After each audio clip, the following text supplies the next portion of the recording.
Welcome to the Awesome. I'm Big Roy, and this is the Strike Force Master Launch Podcast. Here's my co-host, Chewburger84. Thank you very much, Roy. How are you this fine week, my friend? I'm doing awesome. How about yourself? Man, I'm not too bad. Are you safe over there? Like, you guys are having a minute. Yeah, we're not really near the big cities, so we're safe for now. I got my baseball bat ready, though.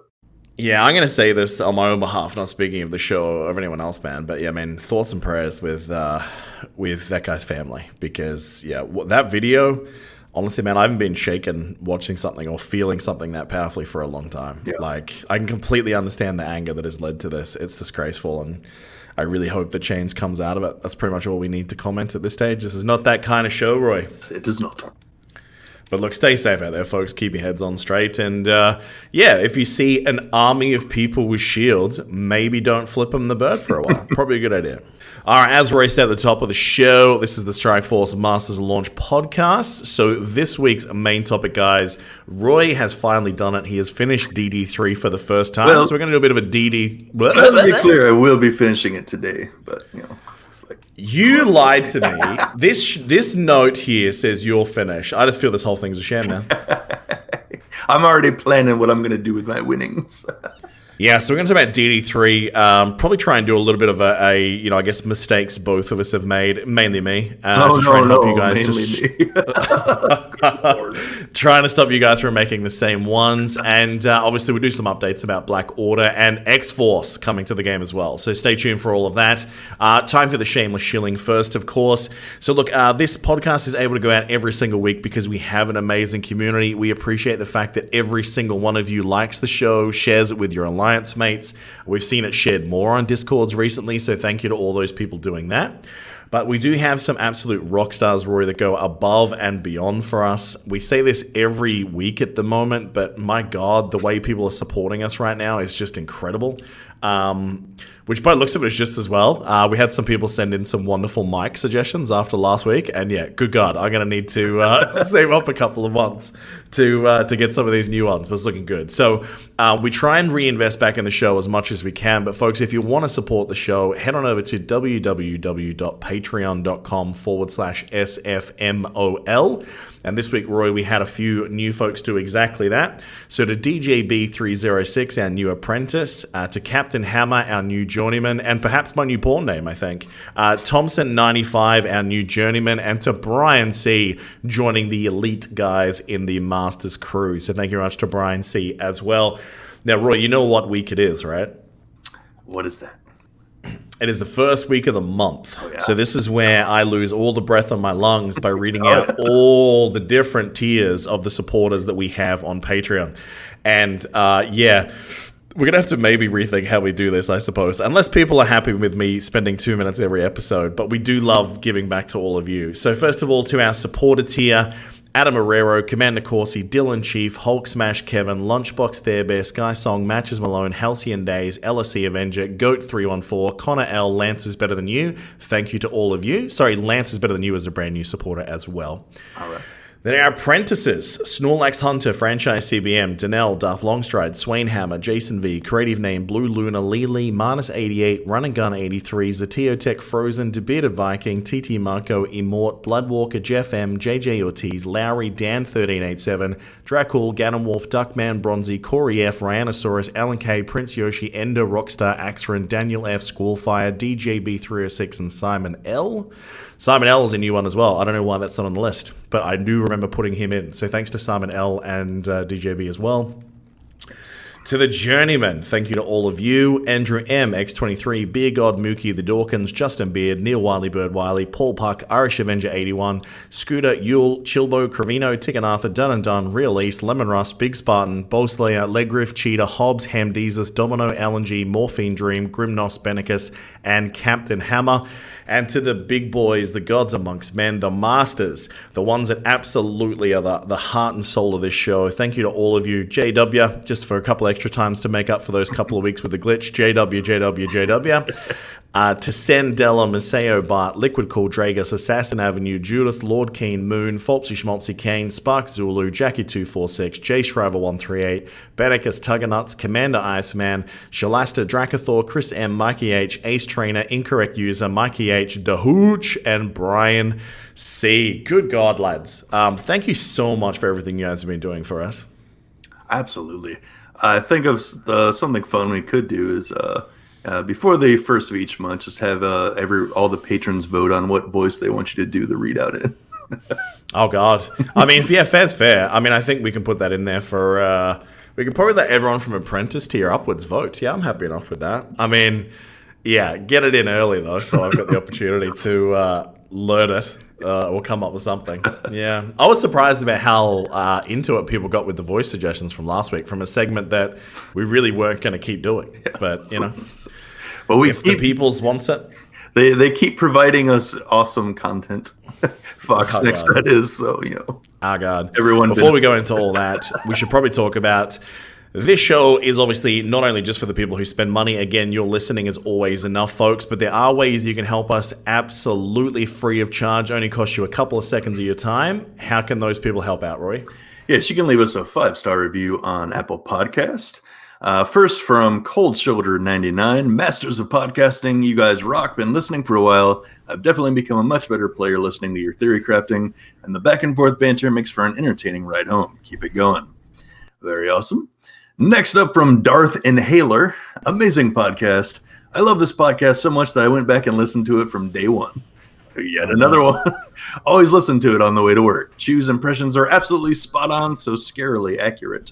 Roy's success and luck being free to play is something to aspire to, and boy does he know it. This show and my lines are the only reason I still play the game. I love how honest they are without getting tinfoil hat brigade on their listeners. Would 100% recommend the show, even if you don't play the game, just for the laughs alone. Awesome, very awesome. And finally, from Lost with MapQuest, great content, long-time listener, first-time podcast reviewer. Chew and Big Roy together are my favorite content creators for MSF. I appreciate their honesty and salt on this game from different perspectives on the spinning scale. Big Roy's seed theory is real, and Chew's Devsplaining voice was on point. I actually lolled during that segment from the last episode. Their knowledge and breakdown on different aspects of MSF is tremendously helpful. My question is, what is your new recommendations are for DD3 characters now that you've been through much of those nodes? I will actually touch on that in the main topics. Bonus question, pulled my first 7 red star on Iron Man a few weeks back. Could have been worse, I suppose, but is it worth bringing him up to T14 for DD3? Probably not on your first run. Thanks for the awesome content almost every week. Keep up the great work. Very awesome. Thank you very much for that, guys. Helps us in the ratings to get more listeners. Absolutely. And that visibility is massive.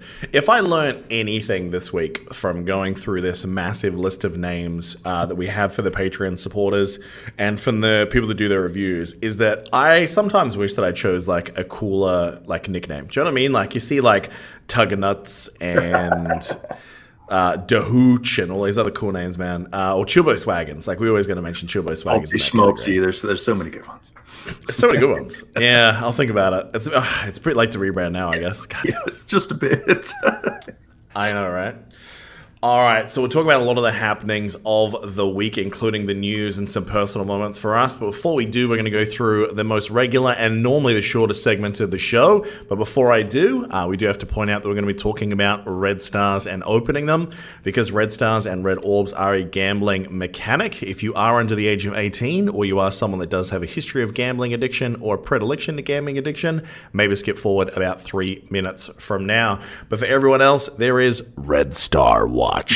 How did you fare this week? I don't think you opened anything. No, I did not. I did not mention last week that the ridiculous amount of red star orbs I still have. I'm up to 52 regulars, 8 elite 4s, 2 elite 5s. It's quite ridiculous. I was thinking I should have kept opening after I hit that 6 on the basics, but then I was like, I'd probably get tons of Maw since he's the 15%. So maybe I'm going to wait till there's no bonus one, and then there's a better chance to get something I don't have already. Yep.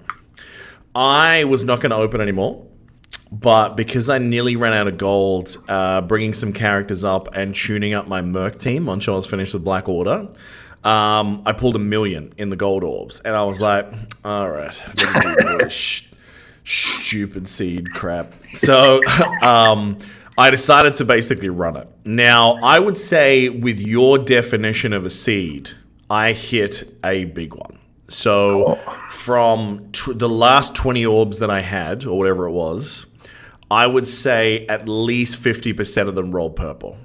Boom. There you go. That At the end of all of that, how many account upgrades do you think I got? 0. Yeah. This is why I could care less about seed theory being accurate or not. It doesn't do anything for my account, even when I allegedly get into it. So look, I saw purple after purple. I'm like, okay, this could be good, man. This could be good. And it was trash. Well, not trash, but I mean, it was just things I've already pulled. There was even a couple of 5s that popped up in there, and I wanted to be excited. And it just kept on rolling, duplicate after freaking duplicate. I was so mad, man. And yeah, so I've got like no normal reds left, but I think I've got like 1 elite. Is it a 5 or a 4? I think it's a 4. You didn't open it? A 4. No, I didn't, because guess what? Spoilers. I had a feeling it was going to be a duplicate. You don't want another dupe. I know. So I spent, like, before they converted the currency down, I spent all of my old promo credits from the 6 anyway. Like, all my old dupes were basically gone from the 6th tier into, I think it was building up Black Bolt or something. So in the last week alone, I went from, like, 0 currency in the 6th tier, or the Elite 6 orb, to 2,550. Oh, wow. Yeah. So that just goes to show how many dupes I've opened. But that currency is broken. And this probably should have gone on the news, but I got to talk about it now. We said when they redid this rework, it looked good on paper for Red Stars, right? Yeah. Then we basically said, oh, God, no. This is for people who are basically cracking out very regularly. They're the only people that are going to get benefit from this. Now, this week, as of yesterday, we are now seeing those offers for the Krakens where they can just flat out buy their 5-star upgrades for stupid pricing. How? What? So you can buy, you can buy right now 50 silver promotion credits for, I think it's like $35 US. Oh, God. But yeah, that's $105 to take 1 character to buy. And then they're selling 3 of them. So they're literally selling that. Like, there are other games right now where you can take a fresh character and for 100 Australian dollars, I think it's less than that in American, you can take a character from 0 stars, like 0 yellow stars, to max red, max yellow, and like, I think it's like T12 equivalent gear. Like, it's so much better value in things like Future Fight. You know what I mean? This is out of control. So they did exactly what we feared they were going to. They just allowed a path where you can get direct progression, which is what they promised us this time, but only if you're spending Kraken level dollars. Like $150, if you told me it was to take a character to 7 reds, Roy, I'd think about it. Like, if I could take a character from nothing to 7 reds, $100, maybe. But $105, Roy, to take a character from 4 to 5, yeah, man, nothing about that makes any sense, except for the fact that all of the Krakens bought this.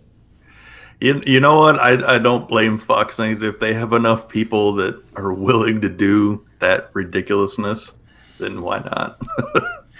Yeah. It's pretty crazy, man. Especially because, like, certain teams seem so red dependent just to basically function that it's not funny. All right. Yep. And that continues on from last week's episode a little bit.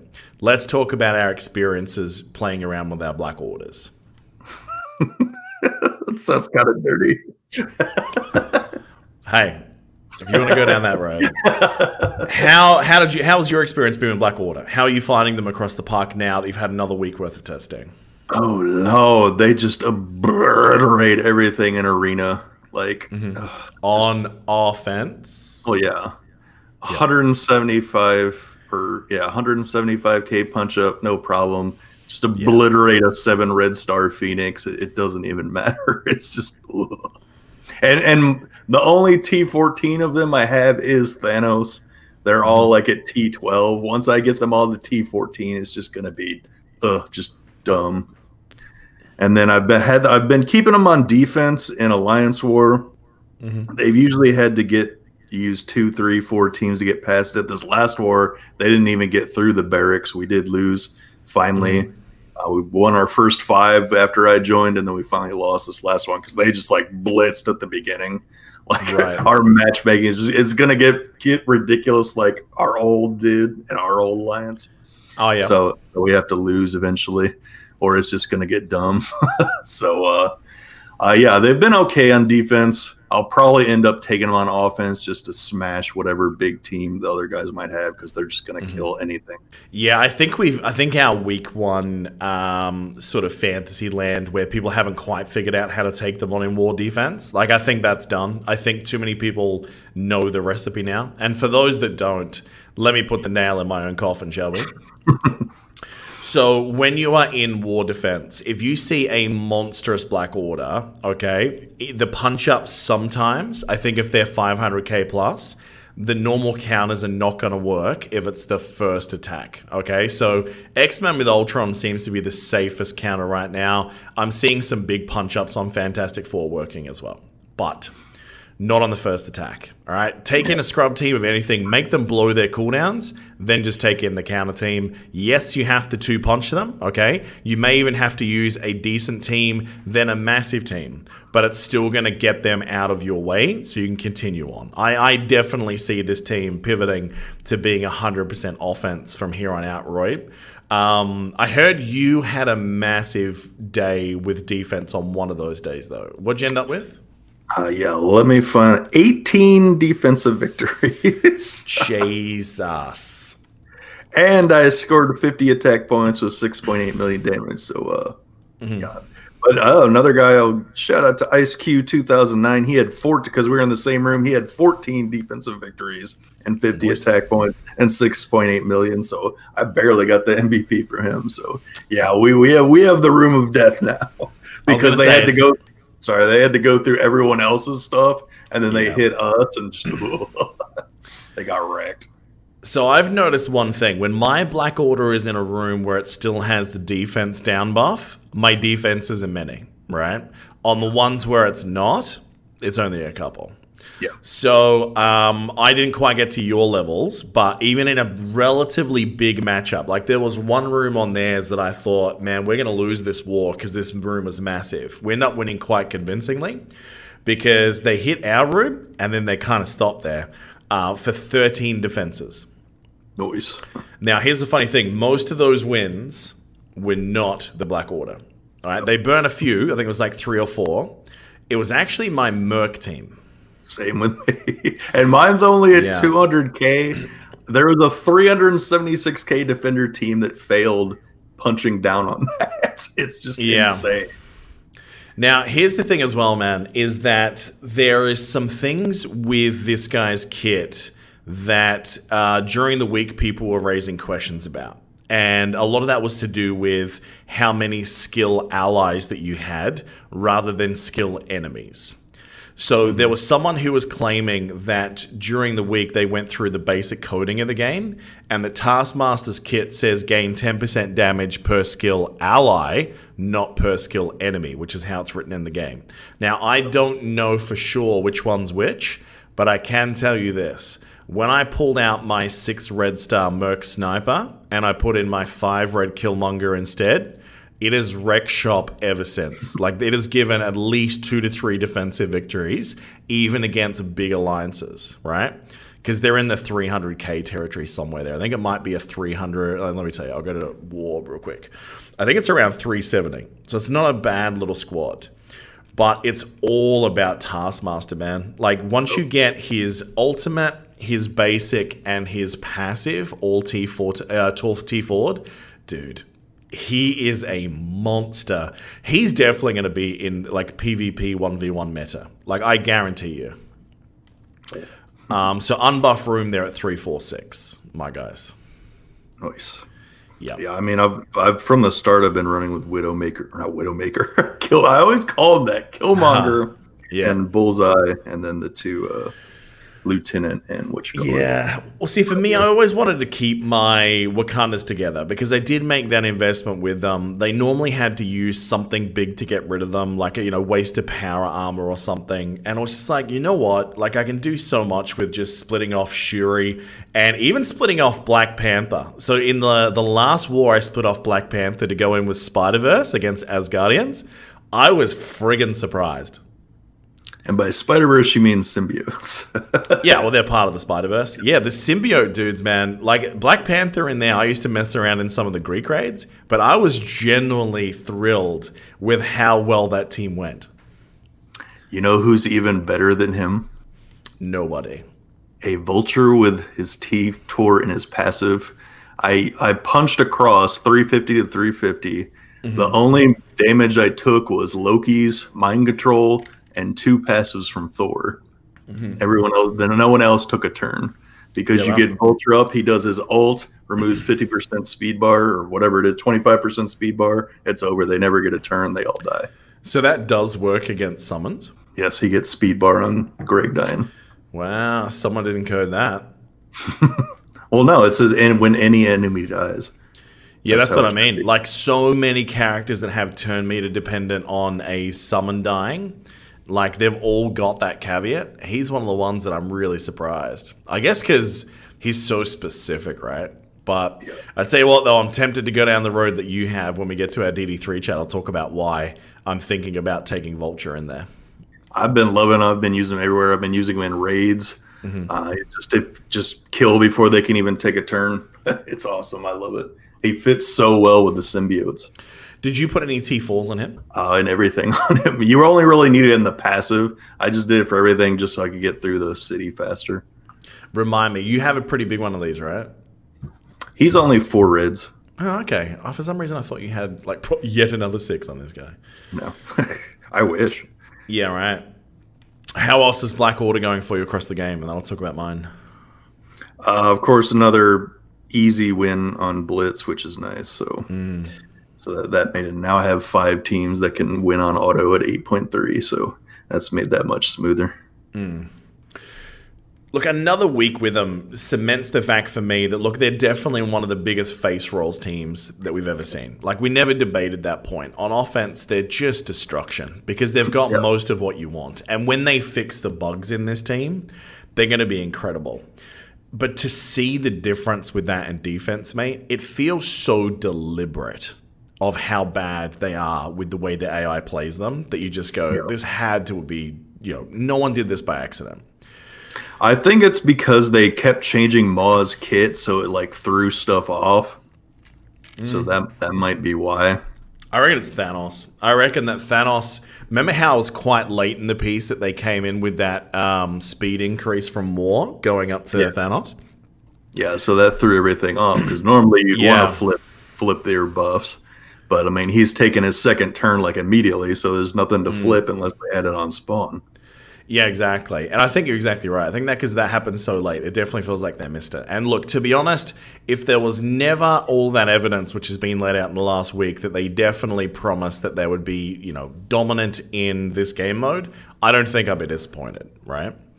Yep. But look, here is the thing. So last week, because I was at the mentality that, look, if they really don't at least acknowledge the fact they lied to people, as the very minimum, that I was thinking about quitting the game. That's how angry I was with Fox Next last week. Because if there's one thing I despise, it's like corporations lying to people for money. And that's what they did. There was a lot of us that invested because of it.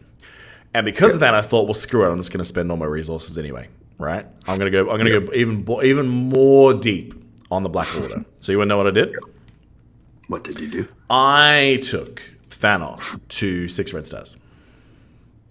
I then took Corvus to 5 red stars. When I did this, I stopped dropping an arena. Oh. Now, I'm the only moron who has left Black Order on defense. What everyone else does in my shard in the top 20 is they leave their Black Order until the very last part of the day. Then they switch their old meta defenses to Black Order. Now, I've spoken to a couple of them, so I never really reached out to people in my arena shard, but I was generally curious about like what their experiences were. And a few of them sent videos, and the smart ones using those counters, they ruined my team in disgustingly large punch-ups. Like, it's not even close. Funnily enough, most of them are choosing to use that rather than a Black Order mirror match, because apparently with my bigger Thanos in this team now, some of the mirror matches, they get wrecked. Because it depends on whose Thanos goes first. Yep. So I've been placing top 10 every day this week since I took Thanos up. Now, in saying that, I do have to sort of hide in the top 5 for most of the day. The one day where I was busy for work and I was like about 10th, I think about sort of lunchtime, when I dropped back, I'd shot down to about 30. Jeez. So, yeah, they do hold disgustingly bad on this. But what's good news for me, though, is I guess when everyone's flurrying, looking for someone to punch up on towards the end of the day, because people have to play it right against a Black Order this big, they're avoiding me if they don't have to hit me. That's kind of the encouraging thing for me, I suppose. Now that this podcast is going out saying that, watch me slide down to about 90th. Yeah. We down to 100. 100%. So look, now the other thing we found, because it's been a long time since I have played competitive arena, because I haven't really cared. It was just so much effort trying to punch up on everyone who had exactly the same team as me anyway, which is still my favorite argument this week, Roy. Well, we don't want the same team over and over in arena. And with Black Order, it's like, this is what you've had for the past 6 months, dudes. Since Black Bolt came out, it's been the same 4 characters plus one character that might change depending on red stars. But we have a glitcher in our arena. Oh. Yep. So I'm deciding what to do against this guy, because I've collected screenshots for 2 days now. What this guy does, you know about the arena glitch, right?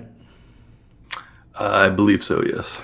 So what these do is on phones or tablets that they're not really using much of the day, where it won't auto-update, they will almost win an arena match when they're attacking the first position, and then they'll leave their phone there for the rest of the day. And then what happens is when they come back to their phone in those final seconds just before payout, wherever they are and whoever is in first is, switch. They're in the fight? Yeah, they stayed in the fight for the whole day. And then what happens is whoever is in first slingshots back to like 30th. That shouldn't even work like that. I completely agree, but we've seen it twice this week. And I reached out to a couple of people saying, look, have you seen this? And they're like, dude, he's been doing this for months. How's that even a thing? Like, I walk away from my phone for 20 seconds and it logs me out of the game. So I don't understand how they're doing it. But upon questioning a few different, like, big arena players, it seems to be that in a few of the bigger shards, there are people that either have done this or are still doing this. So that's kind of gross too. Yeah, well, they need to crack down on that crap. Well, I'm collecting daily screenshots of this dude now. Like, if he's consistently going from, like, you know, in the 20s down to, like, top 1 or 2, something's broken. Like, it's every day. Like, there's no way he can attack from there. It's impossible. And you can't guarantee a slingshot like that every day. No one is that lucky. Yeah, I mean, they have the logs, so they should be able to see that. I mean, the only way I can see it, like, he would have to coordinate with multiple guys to set up the slingshot. Well, I know a lot of those guys, they've always used like one of those arena chats where they agree previously on like who's in first and who's in second. So I don't think that's happening. I don't get it. There's something weird going on, I can tell you that much. Well, I mean, they just have to be in position. It's like, okay, you go four above me. Next guy goes 4 above him, and they just set it all up, and then they just that's a big coordination thing. He's probably just, you know, glitching it. That's the more. It's more likely than getting that many people to cooperate to help one dude win. Yeah, exactly. Yeah. I mean, there's multiple dudes in my shard that like totally like throw themselves on the grenade and like pop me like it was 6 minutes before payout, and then they don't attack just to knock me out of spots. So I mean, there's some collusion going on in shards. Who knows, man? I mean, it's the nature of these games. Like, there's always like a Discord channel. I mean, I used to be in one for Galaxy of Heroes. It was like, this is the August 2016 shard or wherever I was in, you know?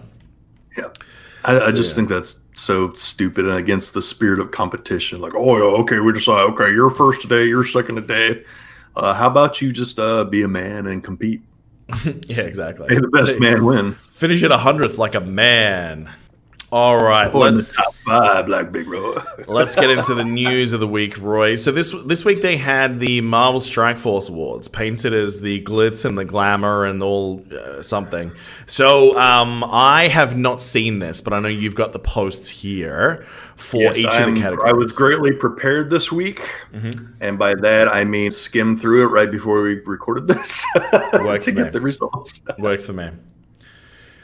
So let's talk about the Marvel Strike Force Awards. It doesn't really say what time frame, does it? It just kind of says it's from release because it's the 2-year anniversary. Oh, is that what it was? Right. Okay. So they voted for the most improved category. Now, did the people vote on this, or was this a Fox Next choice?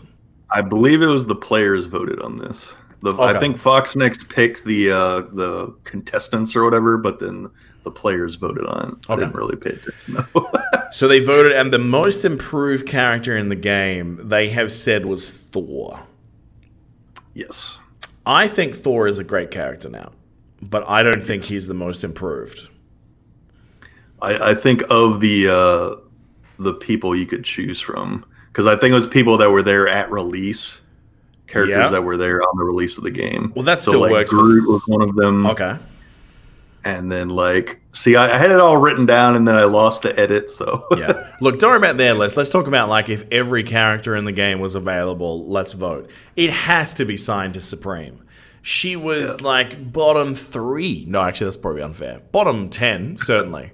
For the longest time. And now, up until we had some of these new characters come in, she was essential for the best raid teams in the game. In Ultima 7. Ultima 7 progress did not happen without a very farmable character assigned to Supreme.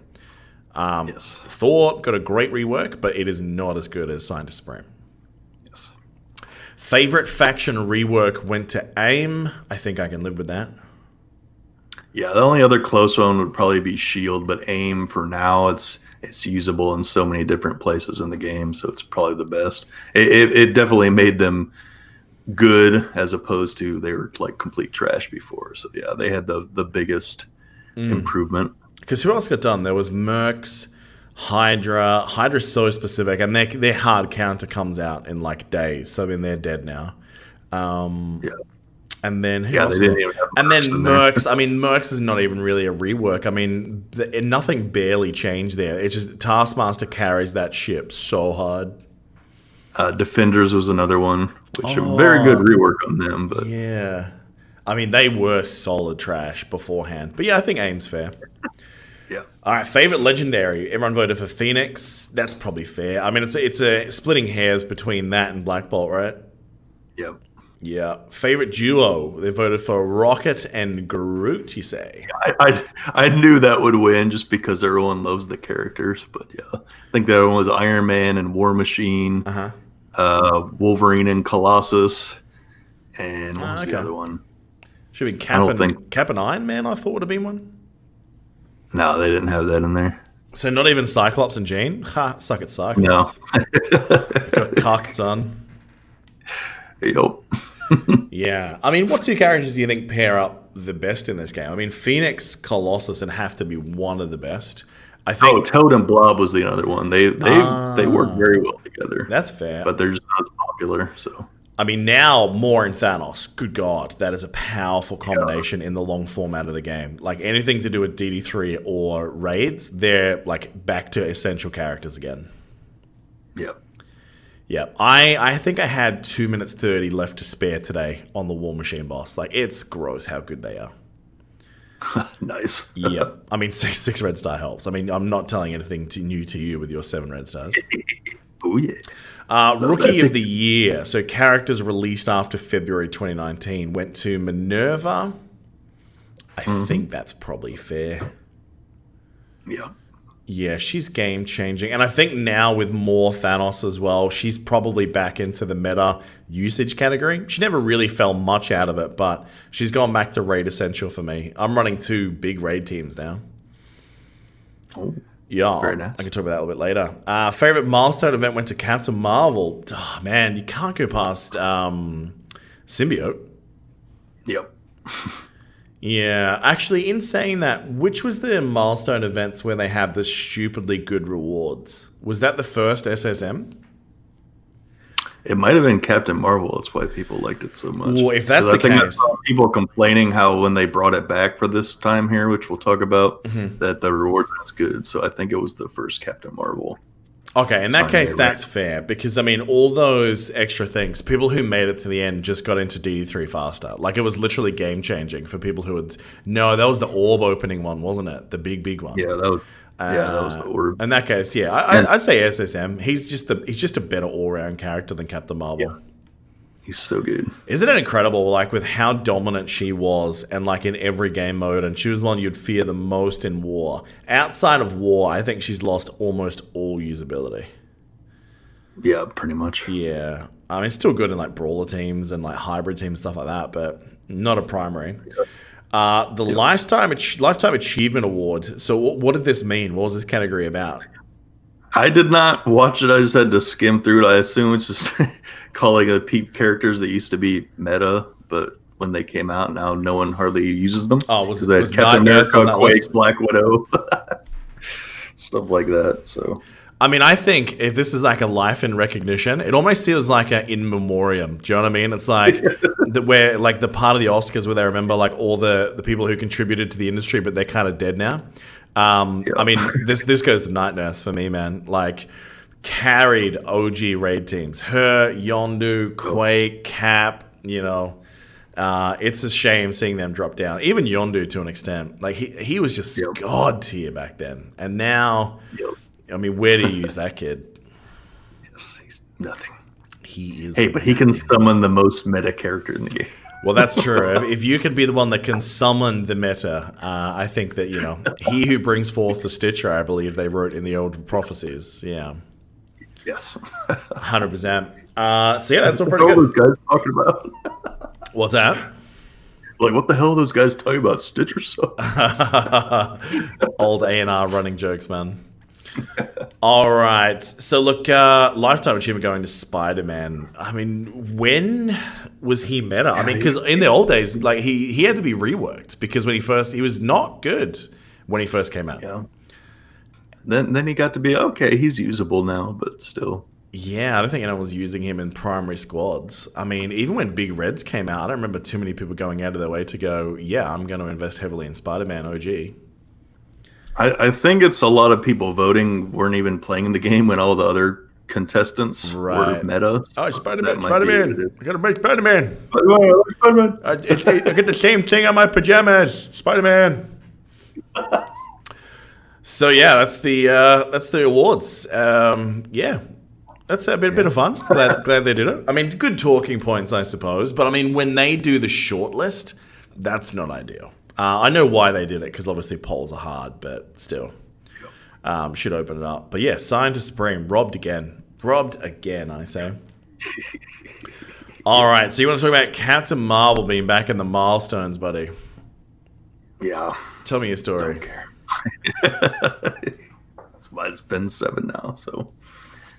I am kind of glad because I'm low on gold, so now I can save up some for when Symbiote finally comes back to it. So that's nice for me, I guess. Mm-hmm. And it's also good for people that don't have her at 7 because she's still pretty good, not top tier like she was, but still pretty good. Yeah, I need 90 shards to finish her off, so I'm keen. Yeah, I don't know how that happened. I think it's because I always run out of gold, but it is what it is. So, yeah, that's good that that's back. But as you say, like, nowhere near the same kinds of excitement for if you already had her at 7. It's not like it's full of stuff that you would want. Except I will say this. Some of the higher tiers do have superior health catalysts and superior damage catalysts.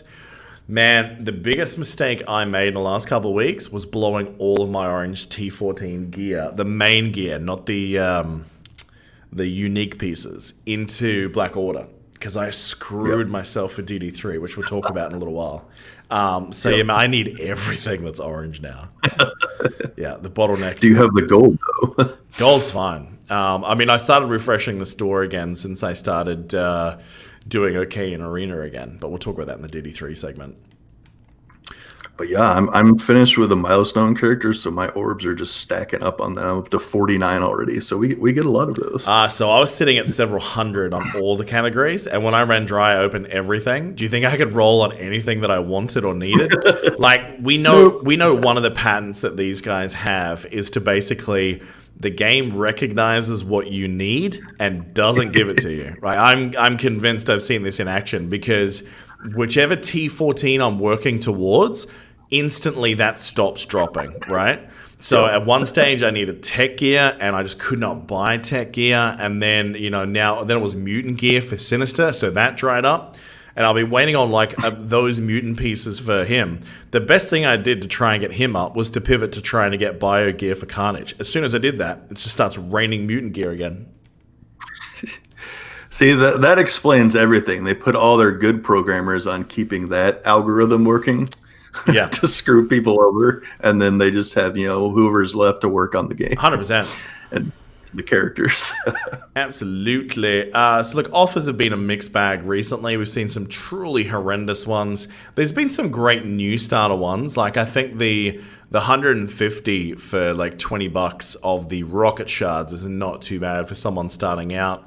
The $2 packs of Groots have been pretty good. The $5 packs for Ghost Rider have been pretty wonderful. I think for a lot of Dolphins, this has been a really good catch-up one. The relatively cheap guaranteed red stars on Rocket and Groot as well, so you can get guaranteed 3 on each. Even they've been okay. Yeah.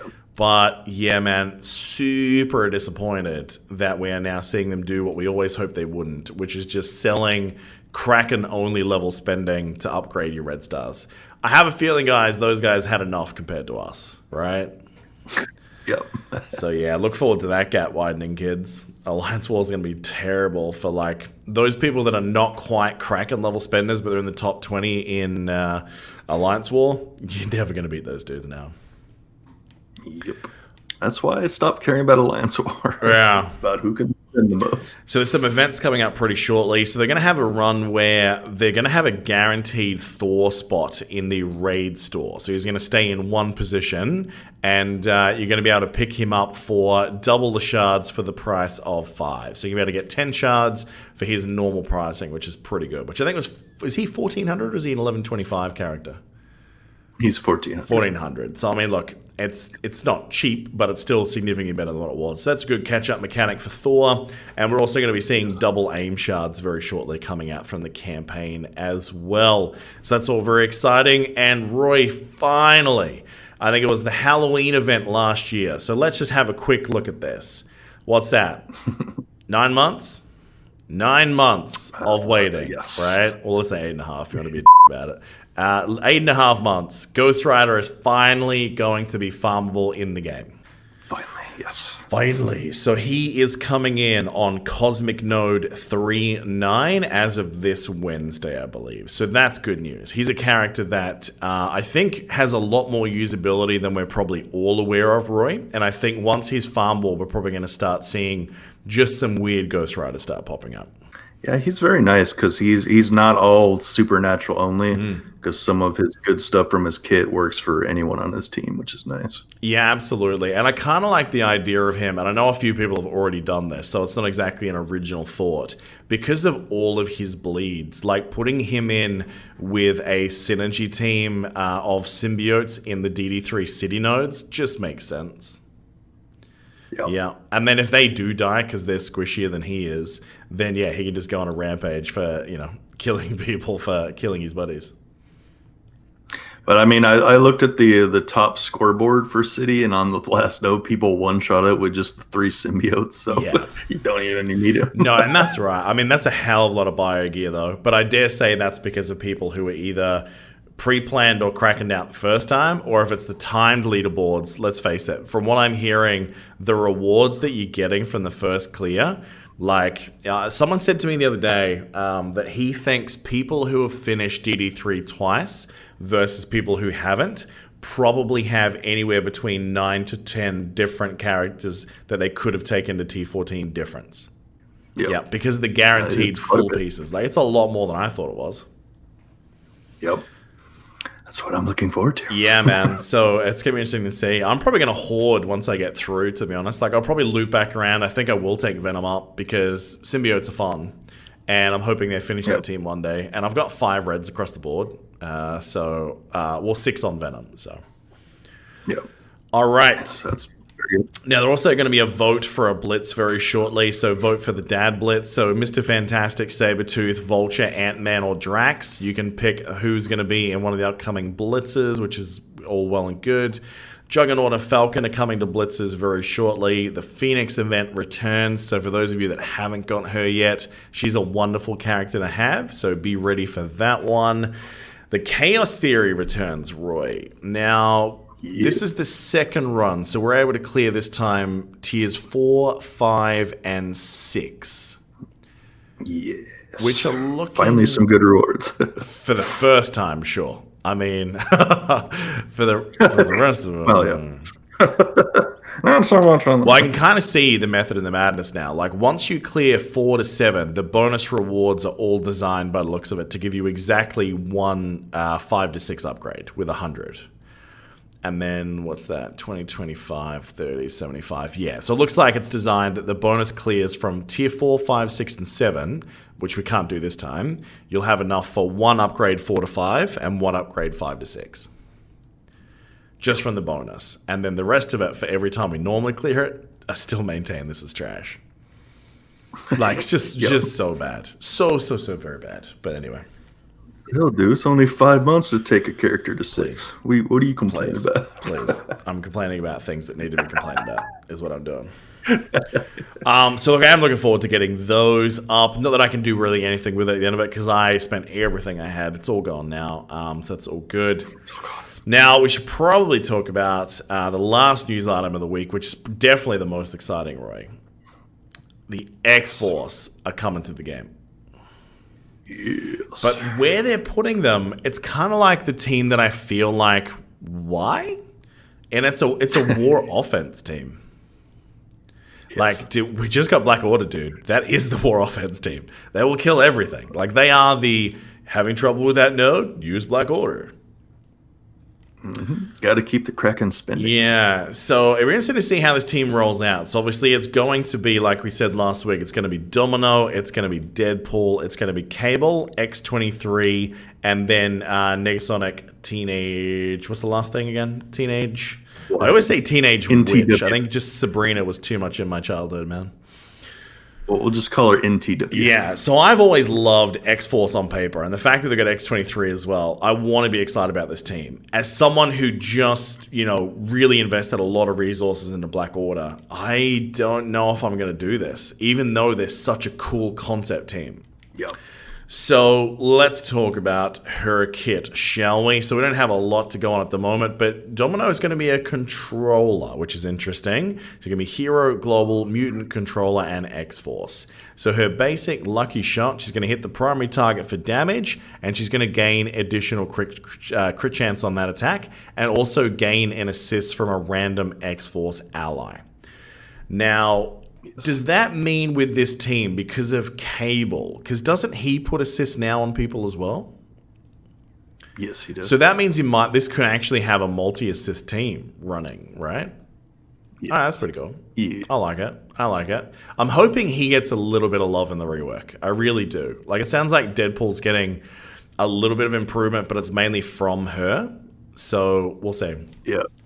So the special is Fire in the Hole. It starts off an energy cost. It's a 5 energy cost, but starts off a 3. So that's going to be a turn 2 ability. If Deadpool is an ally, transfer all negative effects from self and each X-Force ally to Deadpool. For the most part, I really like this, but dude, you're going to have to be careful about some teams because he's amazing. But remember, folks, bleeds tick first. Okay? Yes. Now, that doesn't matter as much as you think, though, because of her passive, which we'll come back to. Then fill the speed bar immediately for Deadpool, so he gets to take his turn straight away. And then attack the most injured enemy for damage and all adjacent targets as well. Okay, I'm expecting it not to be great damage. I think the purpose of this is to make Deadpool go fast. Yes. Now, her ultimate, it's a 6 energy cost. So, man, you need to make this count. It's going to attack the primary target and give them disrupted. It's going to rebound chain to 3 adjacent targets for damage. If she is below 50% health, she's going to rebound to 5 targets. And if there's a dodge, she breaks this chain. For a controller, that ult doesn't make sense. Like, the disrupted is nice, but it's only on a single target. Right? I'd say that Miles is better than this. Yeah, if it disrupted on the chain too, that would be super nasty. And the dodge breaking it, that's not good. No, the only thing I can think of, well, bear in mind, mate, there's nothing in there that says, if she hits a counter that it will be disrupted. So, I mean, that's still going to stop her chain as well. Because the kits have always said if it doesn't specifically say it'll ride through anyway, it's going to counter her. So this is very counterable. And you would think since she's all about, luck and stuff, like it wouldn't break it. So I don't understand. The only thing that makes sense about that ultimate is one of two things, Roy. One, they're going to give her a stupidly good attack stat, so she's actually going to hit pretty well. Or number two, someone in this crew is going to be applying defense down. Or they might reuse the thing from Elsa when someone dodges, then she shoots them. Well, maybe, yeah. I mean, if there's someone that brings something like that, but I mean, that kind of luck mechanic, you'd think that'd be her. Like, you'd think that that's what she would do. But most of her perks are defensive, which we'll talk about in her passive now. So on spawn, fill her speed bars. That means that she goes first. And then it becomes, I guess, a mad dice roll, right? Yeah. On X-Force ally's turn, there's a chance to apply evade to that ally. She gains a dodge chance and gives it to the rest of X-Force as well. She gains crit damage and gives it to all of them also, and then reduces the crit damage done by all enemies. And then on War Offense, she actually reduces the speed bar for all enemies, and then applies offense up to all X-Force allies. That there is pretty really good. Do you know what's really fun about that? What's that? There's going to be a dice roll that happens when she goes up against Black Order. Meaning, if you have a Black Order on defense, there is a chance that she will go before the Black Order. That'd be very interesting. Yeah, because that's why most people probably take it off. Yeah, absolutely. I mean, the kits for the other crew is going to have to be insane because these guys so far, I mean, if she's the controller, I mean, Negasonic and X-23, neither of those two sound like a protector, right? Right. It sounds like they'll be Brawler Blaster, which means this team's running with no protector, no support, no healer. So, they're going to be, I think, going to have massive reds to have a big output on this team. I really don't know from this kit. I don't think they make... Actually, something's missing from here. Didn't I read somewhere this week that she guarantees Deadpool resurrecting? Yeah, it's further. It's before the kit in the thing there. It says, when Deadpool's an ally, she revives Deadpool 100% of the time via his passive ability. Oh, okay. And makes his chain attack unavoidable. So they didn't put it on the kit. Okay, so it must be going into his kit, right? Okay. Yep. Now, we still have to see the kit of the other two, but Storm might end up being a better choice than one of the other two because she's going to be giving the speed up and the assist also. So you're having all these assists flying around. So it'll be interesting to see how the other ones... I could see maybe Negasonic, they could maybe squeeze her into Protector and make her I don't even know her powers. Maybe make her blow up if she gets hit enough or something. If she's not a blaster, nothing about that makes sense. I mean, maybe you could go off and make X-23 into a protector because of her ability to regen, but I don't know, man. Plus, who's providing defense up or offense down on the other team so far? I mean, this is the controller for this team. Unless they're all about turn meter manipulation. Maybe that's what we're going to see. Because if you have Cable can do it, we already know that. We know that she can do it. And the question is, if you can do the same thing with, let's say Negasonic, she can hit with an ult that also reduces speed bar. Maybe they're just designed to nuke faster than they can get anything off. But so far, they seem like they have a massive weakness against defense down. Defense up. Yep. I mean, they're war offense, so you can kind of pick your enemy, but that means there's entire rooms where, unless that kid on the final two characters is insane, I don't see this team being, as advertised. Well, they're saying in there, Once again, I mean, it's Fox Next advertising what they're saying, that they can slay the gods of Alliance War, which most people think are the Asgardians, and they start with defense up, so there's got to be some way to remove defense up in the other two kits, I would assume. Yeah, or at the very least apply defense down to negate it, right? But then again, then you have a focus issue, which we've already seen so dramatically with like Black Order, that more if you have him at T12 and you're going up against a big red star T14 Phoenix, he's not landing anything. So we've already seen that those kind of things can become a dice roll, and you have to if you have to invest in a character at T14 just so they can do their job, you've got a problem, right? Right. So I must say at this stage, I think her ult especially really lets her down. Yeah.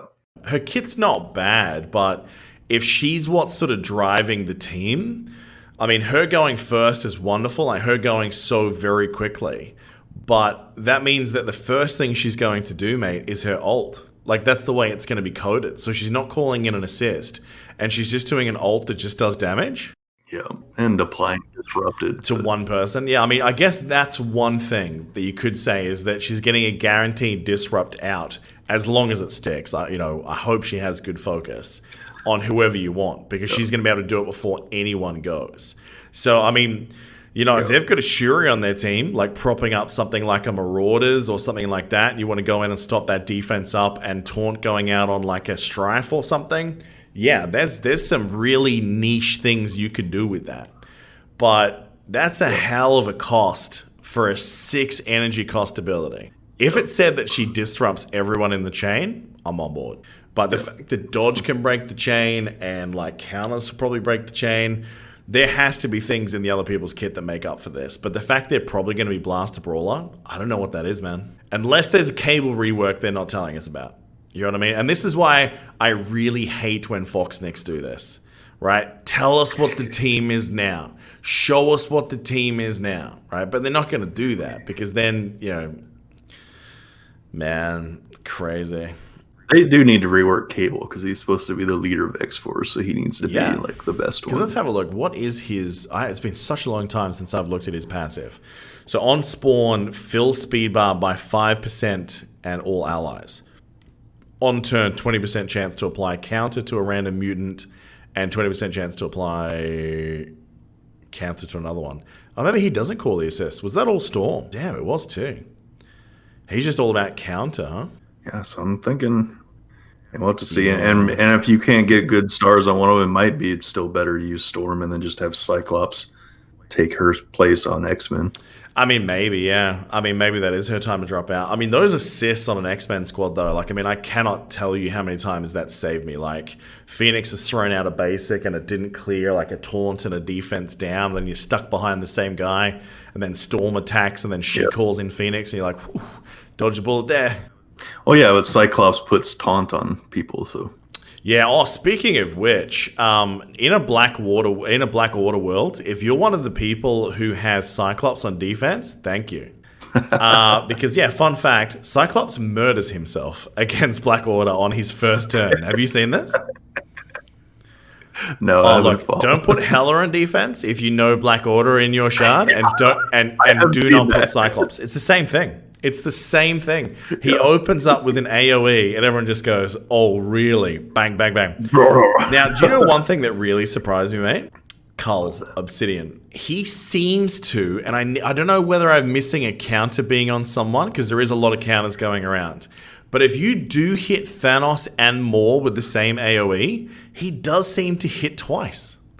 Yeah, I think which is awesome, because so many times we see these teams. Remember how we thought Invisible Woman and Thing were going to be like god tier combo, because we thought, man, could you imagine if you use an AoE against this, and then she just slaps everyone in the face, and then it didn't pan out that way. But exactly. So man, I really wish I had big reds on Cull now, because the amount of splash damage and just watching him go to town.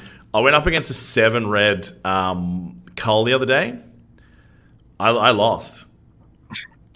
I mean, I got bad RNG out of the start, because their Thanos went first and they converted a lot of mine. Then that meant I was coming out of an offense down place, and they resisted half of my Thanos flip. And I was like, you what, mate?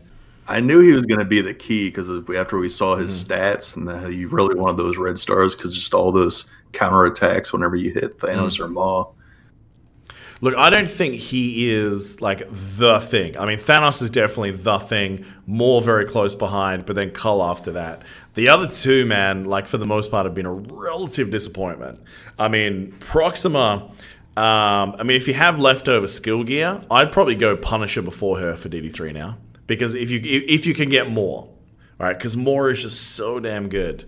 But we'll save that for DD3 chat. Yep. So, yeah, man. Yep. I don't know about this team. I really don't know. I was expecting this kit to be monstrous because it seems like she's the one driving them. And look, crit damage. I mean, if someone like Deadpool does get crits, yeah, that's probably going to hurt. But I think even he needs a bit of a rework for his stats because he's just too old now. He's the old guard for stats, and I just wish they told you they were going to do that. Like, there's going to be a rework for Deadpool. There's going to be a rework for Cable, just a little bit. They just need to start announcing teams, because after the way they market things, like when you make this comment, they will kill the gods of war. It's so vague, but still so promising that it's marketing. Just so they can cover their butts. Well, we didn't mean that. Well, what did you mean? Can you clarify it for me, please? I'm not willing to answer that this time. So... But on the bright side, that opens up an opportunity for them to devsplain, which segues perfectly into everyone's new favorite segment, Devsplaining. Yeah, so look, thanks to those people who submitted some devsplaining things. I don't know whether to open up an area for devsplaining in our Discord, like people can submit things, because I'm happy enough to take devsplaining things not from this game. Like, if Blizzard is out there going hard this week, by all means, right? So we got sent quite a few. A lot of them weren't quite devsplaining, but they were just like, the tone just made someone sound like a right? And it was very close, but they weren't necessarily talking down. So we had a couple of good candidates, two from the community manager, but I had to go with one that was personally involved for me, all right? So after the thing last week, I messaged them and just sort of said, look, I want to know what the plan for Black Order is, because you've misrepresented this team. You need to do one of two things. You need to provide people the dominant arena team. And yes, dominance implies finishing higher, which means they hold on arena defense. So you either need to deliver the team that was promised, or you need to do the right thing and offer people the ability to refund specific things from their kits. Which, remind me, that's a piece of news we didn't talk about with Maw, by the way. Okay? So I sent in a ticket basically saying, what is the plan here? And they went, thanks for the feedback, eat it, see you later. And then I sent another immediate thing back saying, no, don't do that. Let me talk to a person. Because this team in Arena is not what was promised. And here is the response from customer service. They're not quite the devs, but it's pretty bloody close, all right? Thank you for messaging us. We understand where you're coming from, and we sincerely appreciate your honesty and your detailed feedback regarding your experience in the arena. Please know that team power is not the only deciding factor in a fight. Team synergy and character manipulation play a massive role in winning battles. Perhaps you should just get good. That was the tone. It was saying the team synergy and character manipulation plays a massive role. Yeah. Oh, does it? So I should choose a different team synergy for the Black Order, you right?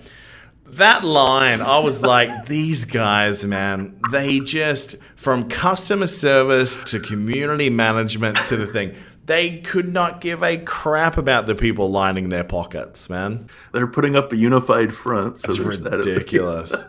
They're all. That's the second one in a week where I've seen them post something to people that basically just said, get good. It's like, mate, you drive it. You tell me how it plays. It doesn't quite stop using Black Bolt and raids. That's pretty close. Yeah, that was the get good of last week. Yeah, that was ridiculous. But yeah, let's talk about this company not knowing, the left hand not knowing what the right hand's doing. So last week after this came out, they went, oh, you think there's something wrong with the Black Order? We think they're fine. Tell me what the problem is. And people went, dude, look at the bugs. Like, the bugs are already there for more. And they identified two separate bugs.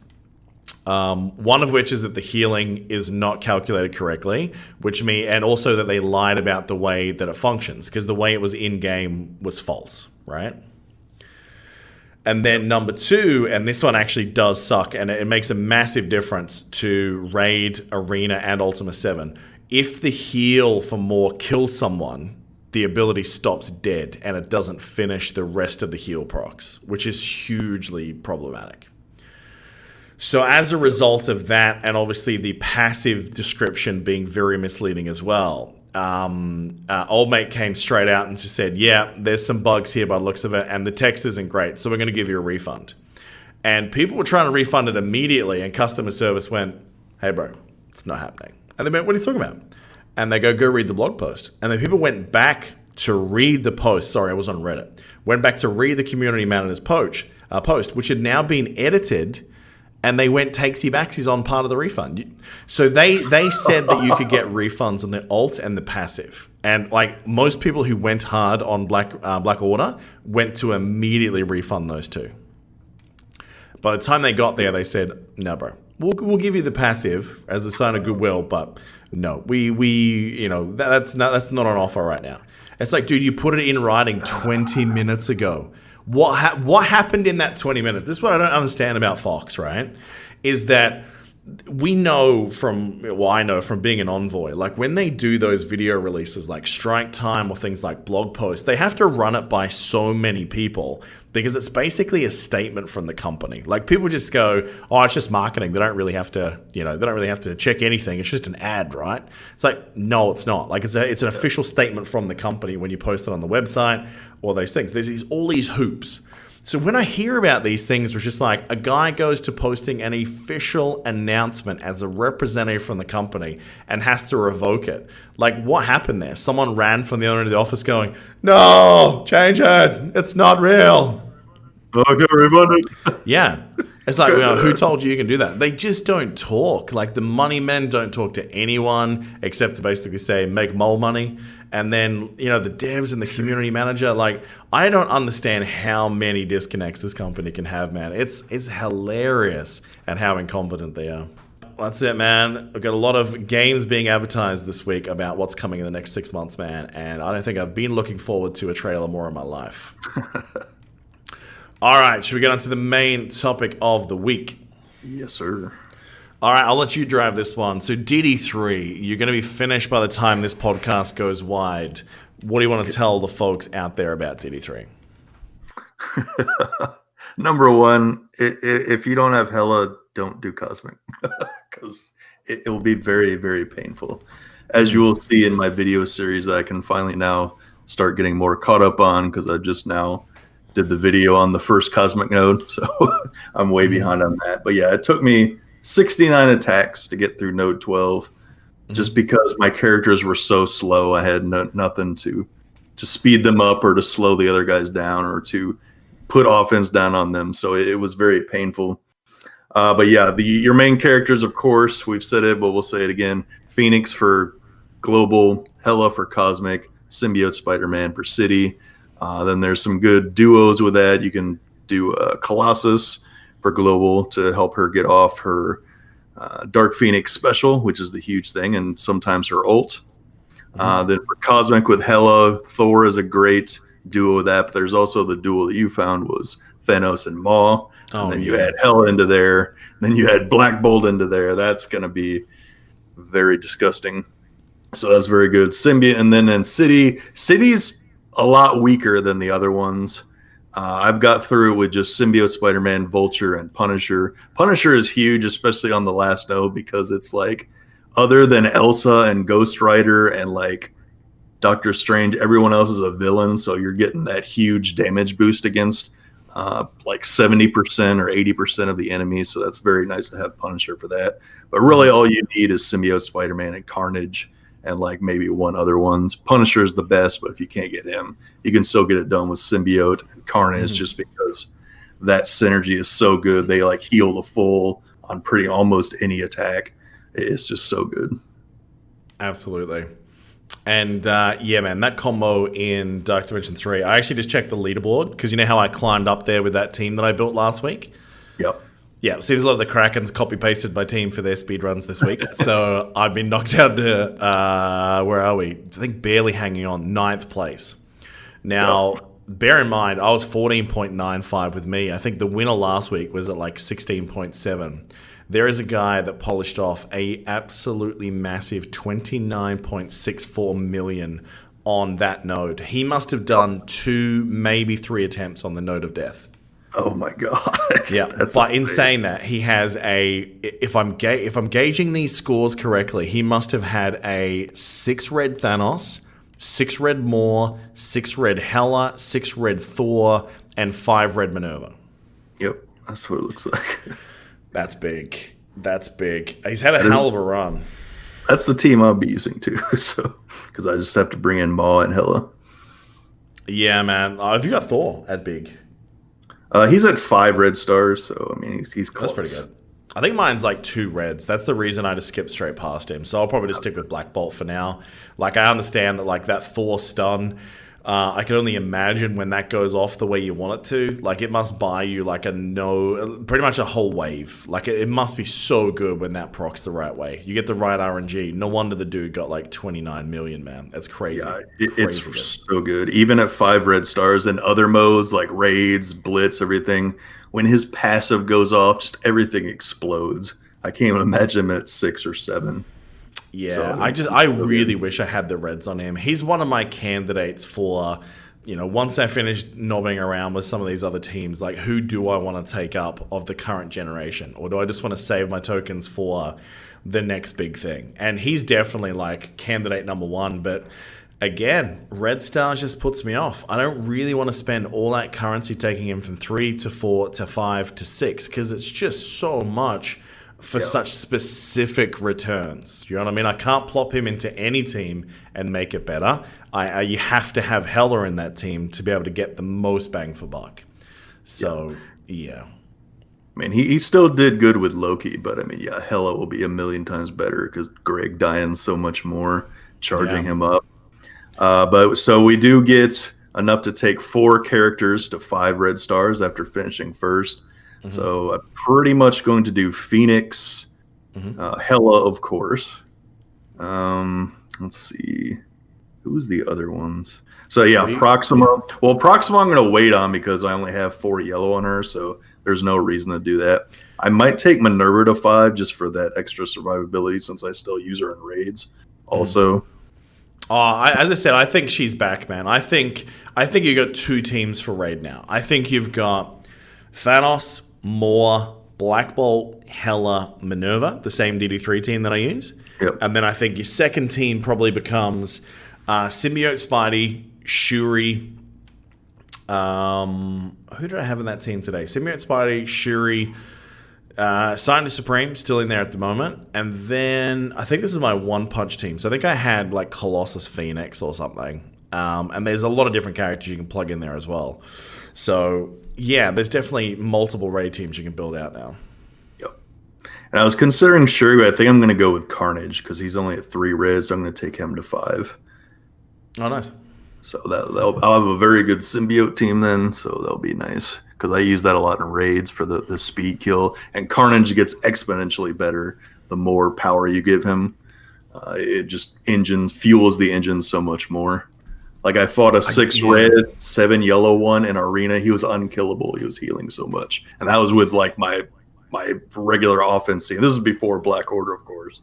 I mean, he'd get up order like everything, but he's very survivable once you get him high red stars. Man, I reckon he would be just, like, god-tier character if they changed his special. Like, if it didn't remove the negative effects. Yeah. Like, if it didn't do that, God, it would be good. But if, in some of those ones where they've got so much health that even with like 1,000 debuffs, that's not going to nuke them, even with all that extra 100%, it's not worth it. Yep. Yeah. I do like the rest of your list there, though. I mean, maybe I do that with all that extra thing. Like, maybe he is worth taking up. For feedback for you just then, I wouldn't worry about Proxima. I think that she's there to buff clear and get that stun out. I wouldn't worry about taking her up for anything else. Don't worry about taking her up to 5 or 6. Not worth it. Well, yeah, she's only at 4 yellow, so no rush on that. But then with my gear, I'm going to, of course, T14 the other 4 Black Orders so they can be all the way up. And then, of course, Hela. And then maybe like Shuri for my global run, and then of course Carnage. So that should probably cover everything I get. Did I tell you who I really want to start playing with symbiotes? Who's that? Taskmaster. Oh. Because he's throwing out like bleeds and blinds just all around the park. Then you can use Venom and Carnage to spread those blinds and bleeds. And just the amount of heals he gives that team is just ludicrous. And his cooldowns, like, it's not great for his ult. But the fact he goes so fast and the amount of damage that he puts out on that ult, God, it's good. And then the inbuilt stun as well. Like, there's a lot on that team. And I know it's a very, very offensive team. And I wish there was a defense up for everyone in there. Like, if Venom could spread it to everyone, it'd be much better. But, man, part of me wants to do those 4 with a Graviton. Oh. But no heal. Because then, like... Yeah, and then because it just extends the blinds, it extends the bleeds for so much longer that I think you can put enough offensive damage out early. Because him going early, I think he helps you get the speed advantage very fast. Because you can kind of go any of their quick characters, with the exception of Captain Marvel, you can kind of knock them out of contention really early by just blinding them. He has places in the game, man. He's wickedly underrated. He's one of the candidates I'm thinking about T14ing. Oh, wow. Yeah, even at 5 yellow, 4 red, I'm like, man, this guy has something about his kit. I'm like, dude, he's gonna be a rock star in a lot of game modes. I just don't know what it is. But just with the amount of things that he applies for those guys, I just wish you can have almost 6 characters in that sense, because all that team's missing is like a Shuri and you're golden. Yep. Yeah. So maybe even like Shuri and those 4 makes a decent little raid team. I don't know. There's no res. That's a downside. Because if they do get something offensive like Ultima 7 now, man, at difficulty 2, they just nuke things off the map in that opening round. With Korath. Korath in that one shot, Jesus. Yeah, someone dies. You're just going to hope it's not Minerva, and then you're fine after that. Yeah, the damage is pretty stupid.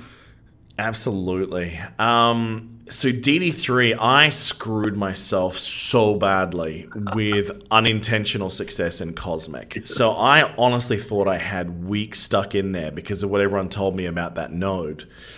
So I went all in on Black Order. I'm like, I got time. I can come back. But you don't, bro. That's the problem. So yeah, I'm stuck. I've only got Symbiote, Spidey, and City. Because, as you said, like, how many attacks you say? 60-something for Cosmic? 69 for Node 12. So I had 6, and 2 of those I didn't have more. So I think... this is what I said all along, though, right? And this is not an I told you so moment. This is just highlighting why both of our theories were correct, but just at different times. Mine was, they will release stupid power creep characters that will make some things ridiculously easy. And they did. They reworked Thanos, and they gave you more. And that combination is ridiculously good. The rest was the same. So, that allowed me to shoot through, but only having him in there. Now, I'm going to say this. There was a lot of people that said to me, you can you can roll through the first node of City with just SSM, no problems. Let me go out of my way right now to say that is bullshit, right? Because I never looked at who it was, right? It's S.H.I.E.L.D., right? Yeah. They're getting a full turn off, and you have to wait for perfect RNG where Spidey dodges enough, and then just when you think you've evaded everything, then you get a Graviton throwing out a stun. And you're like, oh, this run's over. Yeah. So, man, it's painful. Like, I have to run, like, perfect RNG every day. I ended up T4ing his special, which sounds like a weird choice. But only because it guarantees the bleeds go off on all the adjacent tunes. And it's more damage for more healing. So it's more damage. Yeah, exactly.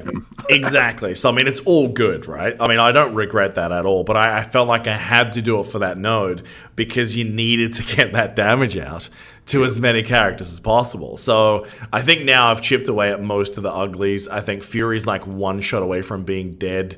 Actually, no, I think he did die today, and so did Invisible Woman. So I'm very close to getting rid of a lot of the really ugly tunes in there. Graviton's definitely my next kill, if not Coulson. Yep. But yeah, if it's so ugly trying to do it with one, I definitely don't recommend it. But But yeah, man, it's only because I cannot get the final pieces of the superior molecular scans to drop. They are just... When I was trying to farm tech characters once upon a time, I could not stop getting these things. They were going everywhere. But man, it is impossible to find those things now. So, but thanks to me as soon as I started leveling up Carnage, the second that I started investing in his T14 pieces, I finished my Sinister in 2 days. Yep. He got all the missing pieces that he needed. I'm like, okay, this algorithm that we talked about, it is real. It's 100% real. Oh, get your tinfoil hat on. I don't think it's that tinfoil hatty. I think it's very believable. I really do. So on the first city node for me, I was able to get Vulture in with him. So first attack 397,000, then took in Solo Symbiote for 35,000. But then I got Punisher in, and it was very easy. Then 3.45 million, then finished it with 1.44. So yeah, you do need the extra one or two characters to give him some room. And that's the reason that I was contemplating maybe going down the Vulture route like you have, because after all of this, the one thing that I am swimming in now is tech gear. I have so much tech gear. Depending on who I chose, I could probably take 2 people up. Nice. Yeah, Carnage it's Vulture, incredible. that's all you need. I think so. I mean, yeah. But the thing is, it's also a little bit wasteful, because I think once you get Carnage Symbiote, like, you're going to start wrecking well enough that it's like, well, the difference is a few days. And once DD3 is done, where am I really getting that bang for buck for the Vulture? Like, it's going to be irritating for people in War, and it gives you a much better chance of winning in Blitz. I'll pay that. But yeah. So I've got Sinus Supreme. She's one I definitely wouldn't take to T14 in the tech category again. Minerva is essential as far as I'm concerned. But yeah, I do have this vision at 6 red stars, which I'm like, oh, God, it's tempting. But then again, he's fallen off a long way, man. I'd do Falcon before him. See, I've been thinking the same thing, but same problem, dude. I've had garbage red stars on him since the beginning when he first came out. I had none on him forever, and then I finally got 3 a while back. And he's just too squishy to function at that level. But then it's like, special off, that's all that matters. I agree with you. Yeah, especially in those long format games, because there's so many big buff characters. And if you've got an early taunter and an early offense down that guarantees he gets to that special, especially if he gets to it more frequently. Like, part of me thought about, like, getting him and in the open really around with, like, letting a Thanos feed energy to him and just watch what happens, right? If you could back-to-back that, there could be some stupidity. I have been loving Vulture in, like, raids and even Alliance War, so I'm not disappointed in taking him up. I've been having a lot of fun with him, just trying to get that speed going where he just gets that speed bar over and over and takes turn after turn. Yeah. But then on the flip side of things, because materials are so hard to come by, like, I do have Ultron still at T13, so he'd be an easy upgrade.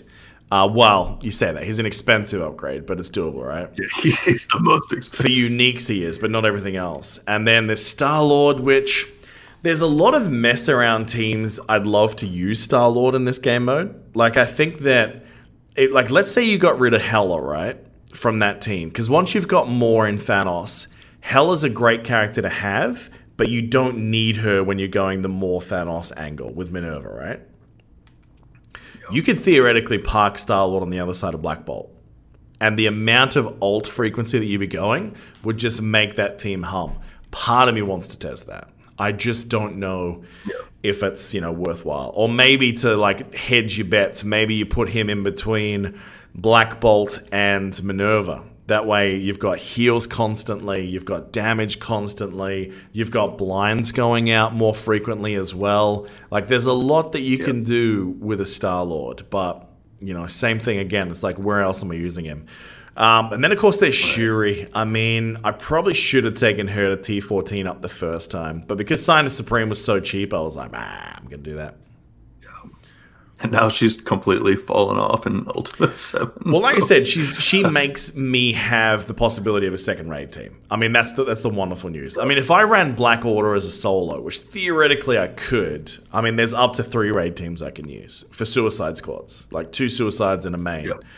But I just don't feel the need. It's not really required. So, Yeah, there's flexibility, so I don't really know what to do with tech. I think the essential tech character, you have to invest in Minerva. Everyone else, you've got options there. Yeah. For bio, I mean, you're going to do Black Bolt, you're going to do Symbiote Spidey, I think. And then probably Carnage. I mean, do you think there's a world where you'd skip Black Bolt and just do Spider-Man and Carnage now that we have Black Order? Black Bolt is just so good in so many places. He's still like top 2, top 3 characters. Yeah, I agree. I do agree with you. And I think, he makes a lot of nodes forgive a lot of sins because there's so many things that he can do with that damage in the right place. And the ability to remove those buffs as well. Like, he's just so incredible. So, I think you're right. I think Black Bolt's probably your number 1. Or maybe even number 2 for DD3. Maybe Symbiote Spidey comes first because you need to have a city character ready. Let me stress this again, folks. Don't forget that city, especially now that some of these meta characters are pushing us through this faster, make sure you have 2 city characters ready to go. Make sure one of them is Symbiote. So yes. Yeah, I'd say Black Bolt may not be number 1 top thing that you need for DD3, but he's so good in the other places. It's and he's very expensive. So then it comes down to Mystic. So we were talking about this last week. Of the Mystic characters now, who do you have to have for DD3? And for me, man, I honestly find it pretty hard to split out. I think there's 4 characters, and you need 3 of them. I think it's more Thanos, Hela, and Thor. Yep. Yeah, and I think if you've got more in Thanos, you probably only really need the Hela. You don't need the Thor, although he's nice to have. But I think he's very Red Star dependent, old Thor. Yep. Yeah, he really is. But God, he scales well. He's like Thanos in empowered form. Thanos in unempowered can go from underwhelming to what just happened. He just murdered me with a basic. That's not fair. Yeah. For Mystic, it's kind of a steep cliff after that. I don't think there's that many Mystics that make it to DD3, with the exception of maybe Ghost Rider. If you're swimming in Mystic stuff, you've got a big Red Star Ghost Rider. I think he's a wonderful choice. I think he synergizes well with the Mystics. Yeah, Loki was very nice, but I mean, if you can, now the Hela's farm. Because when I started my team and when I was even going through the first nodes, Hela wasn't even farmable yet. So it was like, she's just not good enough to take in, not strong enough. But now she's farmable. You definitely want to take her in. Oh, definitely. And that brings us to the one that there's still no clear answer really, because the floating spot now is skill. There's still really a lot of the skill characters work, but they don't necessarily fit well. They're add-on teams at best, right? Right. Because if you're running full Black Order, Corvus and Proxima make sense. Of course they do. But if you're not going to run the full Black Order together, which I've already shown through my run last week, you don't need to. If you don't need to invest in them that high because they punch up so well, you probably don't need them for arena defense. So it's well, what are you doing with them, Right. So then it comes to skill of who do you do? And it's just such a hodgepodge list. I think if you have big reds on Sif, Hela, and Thor, you definitely go in on Sif. I think that combo works pretty bloody well. Yep.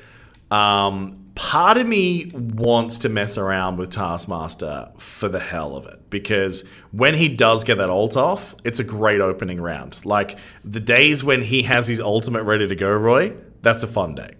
Right? Yep. The problem is the in-between days. So, I don't know. Yep. I wouldn't take him out specifically for DD3, but I think he's going to be so good in so many parts of the game worth it. So I think that probably means the primary candidate for skill, and I cannot believe I'm saying this, is probably Punisher.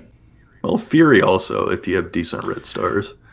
Since the summons get the boost from them. Yeah, I'm going to say that there was only one node where I felt like he made me win it. And that was the node. Which one's the bad one? Node 3. Yeah, Node 3.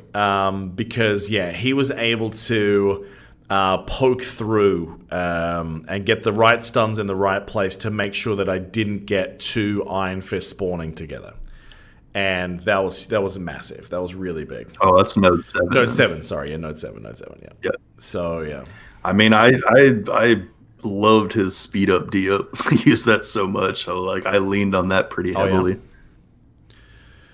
because it's just like you can get started ahead of them, get set up. Hopefully, well, I mean, it was also because I had Ultron, so it got him going faster, so he could get his summons out and get going. So that was part of the strategy. If you had your time again, do you think Ultron is still worth it for DD3? No, he's too expensive, unfortunately. That's the thing, man. I think like skip Fury, skip Ultron, and go Shuri. She seems like a much better choice. If you had, but she's obviously tech. Yeah, well, she's also the problem of if Shuri specials up, you're gonna have a good day. If not, then you're gonna get wrecked. She's pretty low cooldown though. That's the good news. Yeah. Well, I mean, I think Colossus, for me, he was an essential character. I think he allows Phoenix to do what she needs to do every day. And then I've only just got him to T14 now, so I haven't had the ability to use him yet. But with Sinister on board as well with those two, because he does give those buffs out to the other mutant characters, I'm really looking forward to that triplet. I think that team's going to function real well. Yep. If I have enough leftover stuff, I might even take up Mystique to use with Sinister. That might work out very well. Plus the extra mind control is very nice. Man, there's been some wars where they've had a Marauders defense team and they've had a Mystique at like 7 reds. Good God, man. That's the only time where I've ever gone, she's amazing, right? Because in certain combos, if you use the wrong team and you feed all those buffs to her and then Sinister just goes, thanks, mate. It's gross. It's really gross. Yeah. I run into that too, and then he keeps healing and just like, like you run out of steam. So the mutant characters as well, like where you use those, what order would you do? Would you say Phoenix then Sinister, and then Colossus? Or you're not big on the Colossus element, are you? Yeah, for the team I had, I mean, for most people, probably Colossus and Phoenix is the best way to go. I still say you need at least 4. You could probably skate by with 3, but it's gonna be very painful. You'd have to RNG a lot of stuff to get past the double Iron Fist on node 7 or preventing that from happening, and then node 8, the Shield Fury wave that drops down, that will really hurt with just 3 characters. So I'd plan still at least at 4 global at the very least. Oh, I think so. I'm just talking about mutants here. Like you probably noticed that I've been going through trait by trait. Because after that, like looking through the mutants, there's some great characters in there, but at the moment, I can't see taking in a Cyclops or a Blob. Sabretooth is nice and cheap. I can kind of see the case some people have made for him. I wouldn't do it unless I had 6-7 reds passive, which I wouldn't take up manually. Yeah, if you have high reds on Cyclops, he could wipe out a whole wave if he gets charged up. Yeah, that's a huge caveat though. And like, how many times is he going to do that per node? Maybe once or twice. Plus, he can also put the taunt on stuff, so you can get around stuff. So, I mean, I can see his use if you have the high reds and yellows on him. But see, maybe not first run. Well, that's the thing is that unless he's like those first like global and like open nodes, they're not the ones you can just easily nuke everything. They're just the survive and grind as much as you can, get as many Phoenix ults off as possible. And I think that's where the Phoenix, Colossus, Sinister triumvirate, if you will, I think is probably the pinnacle there. Because he might be able to get Phoenix too, if you get lucky, a second special in Dark Phoenix form. If that happens, that is a good day. Those days, like when I got lucky just with the Fury combo, getting a Sign to Supreme off at the right time, and please, I stress, don't take Sign to Supreme up. That was a mistake. That was genuinely a mistake on my part.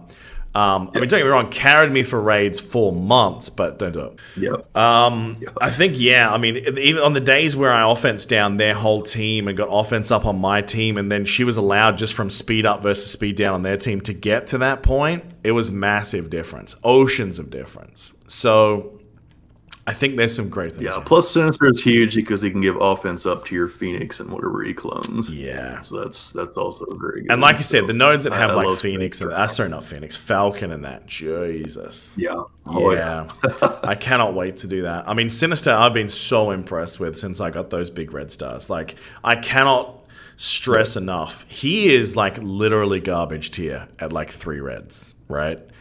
At 5 reds and above, good God. He's an animal, right? So I can't wait for him to be farmable. I don't know how, Roy. I literally don't know how, because I have not spent money buying Sinister himself. I didn't buy him then. I didn't spend on him then to buy stuff. I'm 20 away from 6 yellow stars. Jeez, I don't know. How did that happen? I don't remember pulling him anywhere specifically. It might have been from the beta raid orbs or something. Maybe I pulled him a lot there. I don't know. I pulled a grand total of 0 from those beta orbs. I don't know. I got a lot of the middle star as well for Taskmaster, because I bought his opening offers and that was it. I didn't really call for him at all. I don't know how I finished so deep into 5 yellow on Taskmaster. I only got him to 3. Yeah, insane. I bought both these packs when he first came out, so we're still talking like what, $80, whatever it was. Not great, but yeah, he's stupidly good, man. Yeah, I like it a lot. So look, DD3, I think the messaging hasn't really changed much, but you can really be efficient with these teams now. And I think we're at a point now where a lot of these characters are multi-purpose. So, you know, maybe don't take the advice that some creators have taken in Trooper and Sabretooth because they're cheap. Because they might seem cheap now and you saved on the uniques, guys. But I cannot stress enough, you are going to run out of that normal orange stuff. And they use just the same amount of those. If it costs you a couple of weeks to a month, but you end up with a meta character in that format, that once DD3 is done and you can use them everywhere, the bang for buck is so much better that it's worth it. All right, so any other final thoughts on DD3 before we go into our questions? I'm glad it's finally over. My first run. Yeah, I'm actually excited about my second run. And I say that as someone that at the moment with my current RNG is probably at least a month away from being able to really start City once I get that second character.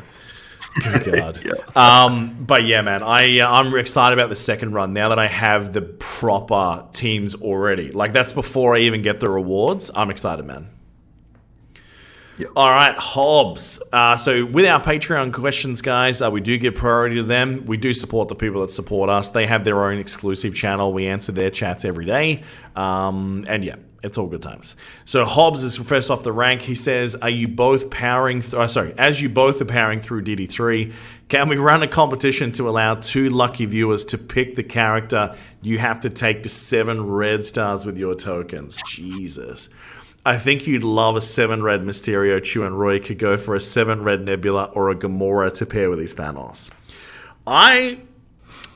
Do you know what? With how, like, you know, over certain parts of this game are, there's some fun in that, but for how much money that is worth in Fox Next terms, don't get me wrong, in real life value, it's worthless. Let me stress this. But in Fox Next money, I think the more fun thing there is I'll think about this and I'll put a minimum on it. I might do a Twitch stream where the highest bidder can pick. Oh, God. Yeah. I was going to do something that might screw us also, but I was like, well, if we can get to 200 patrons by the time we get through with our second run. No, see, that means that like if 100 people sign up at $1, that's $100. That is, and that only works out to, after everything's considered, like what do we get? Like $30 each? No, forget that. You're like, no. It's not worth it for $30, man. I think there's an idea there that's fun, Hobbs. I really like it, but I don't think it's going to be from the existing patrons. Because don't get me wrong, we appreciate your support. But, I mean, even the big boys, for what we take away each is like, what, $4 something each after taxes and whatnot. From the big subs, it's not worth it. I'm sorry, guys. But, yeah, like maybe if we got into a bidding war, yeah, maybe that's fun. You watch someone like spend $100, like just trying to, yeah, I don't know. We'll see. You know, one of the A&R boys would make us pick Stitcher. I know. Wow. Look, if they're willing to make it so that I could go out and buy a video game that I actually like to make up for it, I'll be fine with that. All right, Calvin, like the abused spouses we are who come back for more from Fox Next, is there a character or team of characters who would get you excited to spend after Black Order? For now, I'm going free to play until Beast. Look, I would have said X-Force would have been a very good chance of getting me to spend again. But one, Black Order is very fresh in my mind about the way they marketed it. Yes, they're a good team, but yes, I'm still salty about the way they advertise that, and I don't want to give them money right now. In saying that, though, I mean, I really do love certain characters on that team. Domino, X-23 especially. And look, if they do rework Deadpool, yeah. But they gotta tell us soon. Like, I think I might even put a Reddit post or something like, put your money where your mouth is, Fox. Show us what that team does now, before you release it. Show us the kits of all 5. Then let us decide. Like, well, we're not actually done with them yet. So that's... I think we all know that's the real answer. Like, we assume that there is such a level of corporate evil that is unfathomable to understand, but the truth is they're all morons. That's being rude. They're not all morons. I mean, Jeff is, but that works for us. All right. Jackie246, now that we understand the quirky prophet that is Chewburger, should we just avoid bringing up full teams that Chewburger falls in love with on paper? Yes. Yeah, do it. And the ones he scoffs at, like Supernatural, should we pair up immediately? Yes. I don't think I was wrong on Supernaturals. I think that they're a fine team, but I think they're not worth taking up to T14 or anything like that. They don't really punch up on much. I think they're one of the teams that can get really nasty once you put tons into them, but once again, you're having to put tons into them, so it's like, is it really worth it? And I think it hinges on having massive reds on Elsa and more specifically Ghost Rider, because if you don't have those two, that team does not have the damage to get through. Like, the survivability you get from Mordo, Scarlet Witch, and Doc is incredibly good, but eventually that'll just grind you out because you're not doing enough damage if they've got just even a basic heal and defense up. So yeah, I don't love it. Yep. Side note, I'm still really enjoying More. How about you two? Have you found a unique team that helps him more than Black Order? Yeah, I think those raid teams I was talking about before and the team I use in DD3, I think that team is exceptionally good for War. I really do. Yeah, I don't have mine up. He's only at tier 12, so I've only just been subbing him in on raids at this point and just using him in Black Order, so it'll take a time before I can put more in on that. Yeah. Domino, can I ask a question about Symbiote Spider-Man? Of course you can. I really like him a lot, building him up for DD3. He's currently 706664. But I don't really have a team for him for other game modes. I use him with Carnage and Venom, along with BB, Yo-Yo, and Greek raids on the bio. But other than that, I don't know what to do with him. I did the full symbiotes in SM with Miles, but that isn't a good team. I agree. Maybe because I haven't invested much in Spider-Man or Miles. Don't. Now I'm currently trying now as a Thanos replacement for BKT and Blitz and War. But who would you recommend teaming him up with? Do you know what, man? He's a real plug and play for Ultima 7. Like, in the teams that we've built, like Tech Wing and Yo Hobo, you could definitely sub him in instead of Scientist Supreme, or to an extent Heller as well. Like, he's that level of good. You can plug him into Ultima 7 in almost any team, and that team gets better. Yeah. I actually did somewhat of a version of the team you've been thinking about, the speed bar team. To one-shot the mech and minions node, where the only action an enemy took was them to do the speed up, and I killed them all. I believe it was Vulture, and then the 3 symbiotes, and then Falcon. So all they got off was the speed up. Falcon got all the speed bar, and I just killed every. No, I'm sorry. Black Bolt was in there. He was in there instead of Venom. That was it.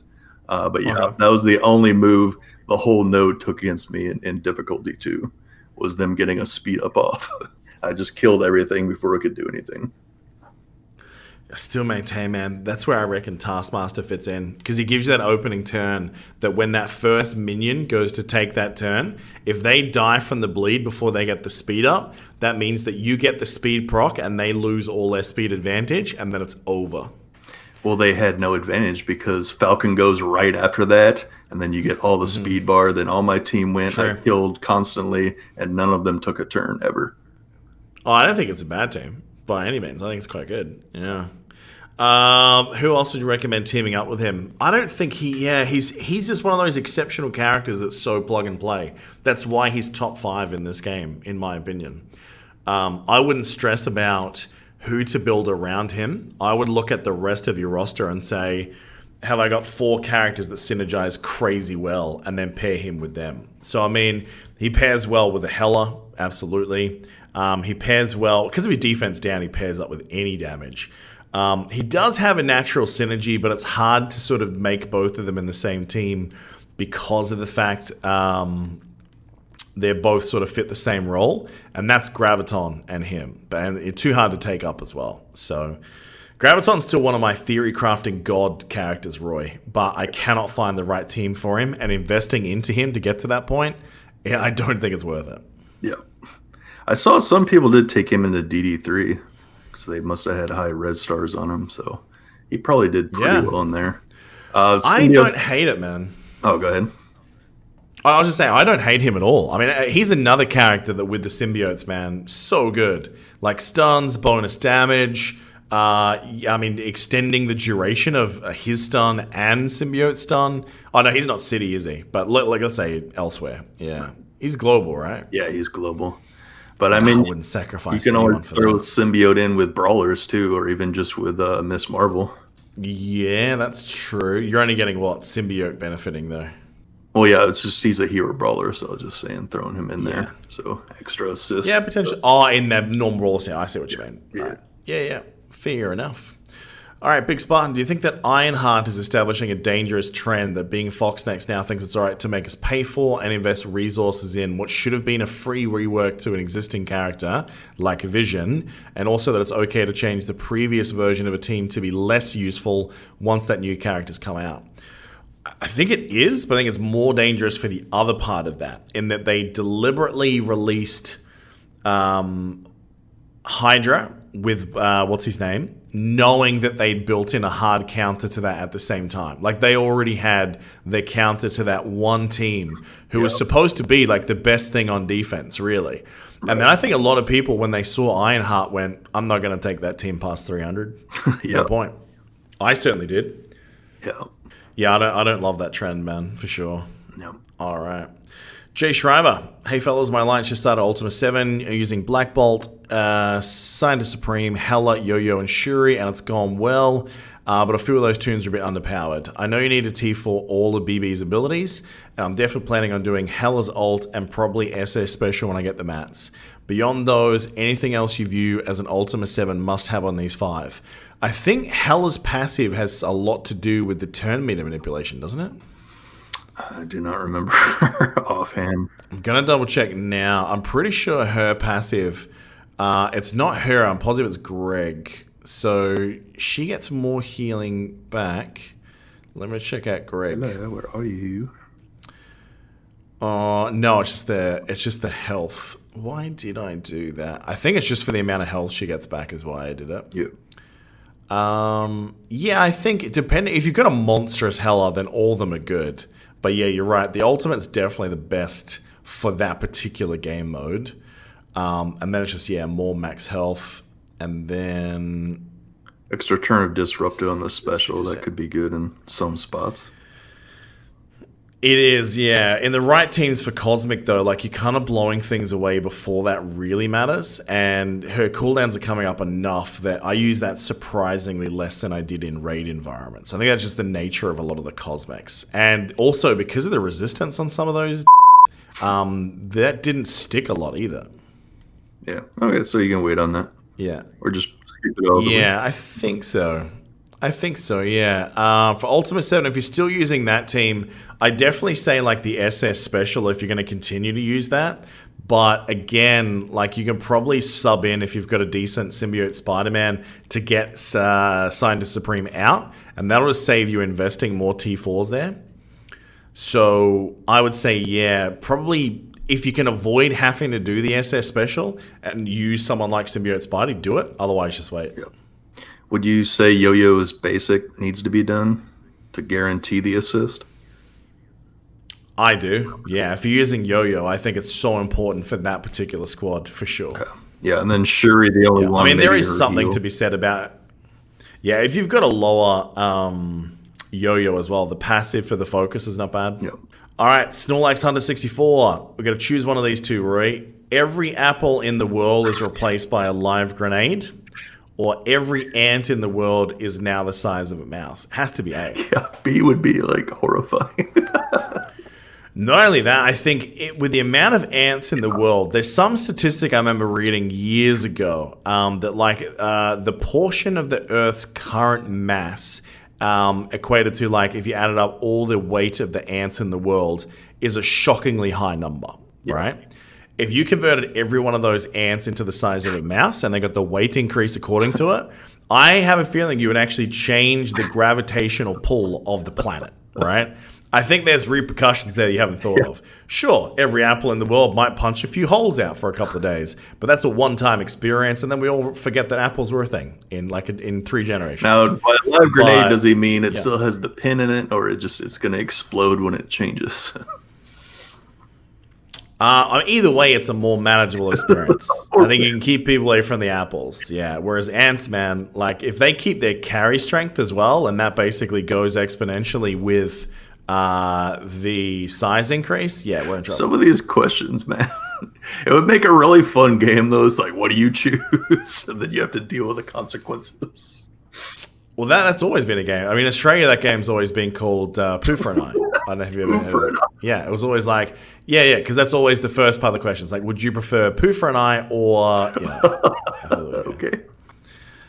All right, Calvin, what is your favorite small detail about the game? I generally love the little animation that happens when Thanos snaps on his ultimate. Please ignore if this has been asked before. The Thanos snap is pretty good. I do love the more finishing animation too. It's pretty great. Yeah, it's just all the animations, man. Just all the special little things that pop up. You can tell they really, went the extra mile adding those in when they don't have to. I would say, like, one of the things you can tell that someone spent a significant amount of time designing versus almost anything else in the game. Like, you look at the facial animations for... Who was I looking at the other day where they were just... You look at their face and you're like, what happened here? Like, this is garbage by Foxneck standards. It was one of the bigger, thicker characters. You look at their face and you're like, ugh. I think it was Blob, actually. I think it was Blob. Let me go to Blob real quick. Let me scroll right down the bottom. Yeah, look at the face for Blob, right? In that character screen. Look at all the extra details they got on him. It's great. And you look at his face, and then even his hands, they kind of look like they've been like, it's real grainy, kind of really lo-fi. Like you can tell they sort of cut a couple of corners there. But the amount of time that they spent on Wasp's booty, oh my God. Someone spent a long time designing that ass. I'm telling you, man. Honestly, go look at it. I remember when that first came out. Like, you looked at it and just went, someone has spent a long time. Your wife walks in like, what the hell? Like, why are you ogling the Wasp? Look, I'm going to be honest. Out of all the things my wife has walked in seen me watching, that's not even rating a top 20. Be fine. Still, the best is the blob jiggling on Victory. They spend a lot of time on that. I wouldn't know. Mine is literally 102 power. Dude, mine is going to be such a freaking beast. He's at 3 and 3. He's just ridiculous. Oh my God. When they make him farmable, it'll be a lovely day. Oh, look, I'll take him and Toad up when they're farmable. I mean, and Cyclops will join them, right? A lot of people rag at me for not having Cyclops up there, but I do fine without him. All right, Irish Avenger, would you want your hands replaced with penises or your penis replaced with a hand? As a third option, you can just eat a hamburger and call it a day. That third option seems pretty quick, pretty easy. I think we need the hamburger. Yeah. The other two, I mean, there's so many follow-up questions, right? Like, would your hands be replaced with penises? Like, is it just literally like 5, like, just penises on your hands? And well, it says replace with penises, so assuming it's 5. But then there's questions like, do those penises have balls, right? Does our system of elimination in the body mean that when we go to the bathroom, that all of those fingers are going to need to pee at the same time? Do you know what I mean? In conjunction with our existing penis. Then it's just like, okay, well, in the case where my hand is a penis, like, does that mean that, like, it's literally just my hand? So there's no actual penis right now? I mean, having an additional hand, I think, like, you could do some pretty crazy stuff, man. Like, you could, like, hide stuff down there. You could, like, you become, like, the greatest rock climber on planet Earth if you had a hand down there. I mean, if you didn't have, like, testicles and stuff, I mean, I'm assuming that, like, you wouldn't have that sex drive. I don't think I'd do it, but I think there's certainly a lot more things you could do in life with a hand for a penis than you could with penises for hands. Other than, I will say this, there would be no greater satisfaction in the world than giving someone a double-handed turkey slap to the face with 10. That is pretty hilarious. Just wind up and just thwack. I think you're putting a whole lot of thought into this question. I am just trying to respect the question that these people have asked. They're our patrons. Is that what it is, though? Hey, man. Or yes, just like really 100%. talking about that. That is, yeah, you have to go down the road with these questions, right? Otherwise, there is no point in asking them, right? You're going to have fun with it.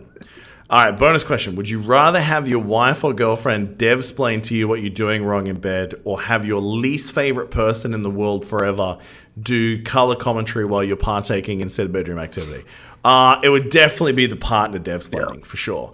One, because if they could pull off that hot British voice, it's still going to make my experience just Like, as oh, good. I'm going to right? keep doing it wrong. Oh, yeah. Keep devsplaining. 100%. Oh, yeah. Tell me what I'm doing wrong. Exactly. Yeah. I mean, some dudes are into that. Some dudes want to be like humiliated by the person they're having sex with. They want to be told they're not good enough. I mean, I'm not that guy. A word of encouragement goes a long way. But yeah, I think definitely that one. We've definitely taken a sharp left turn.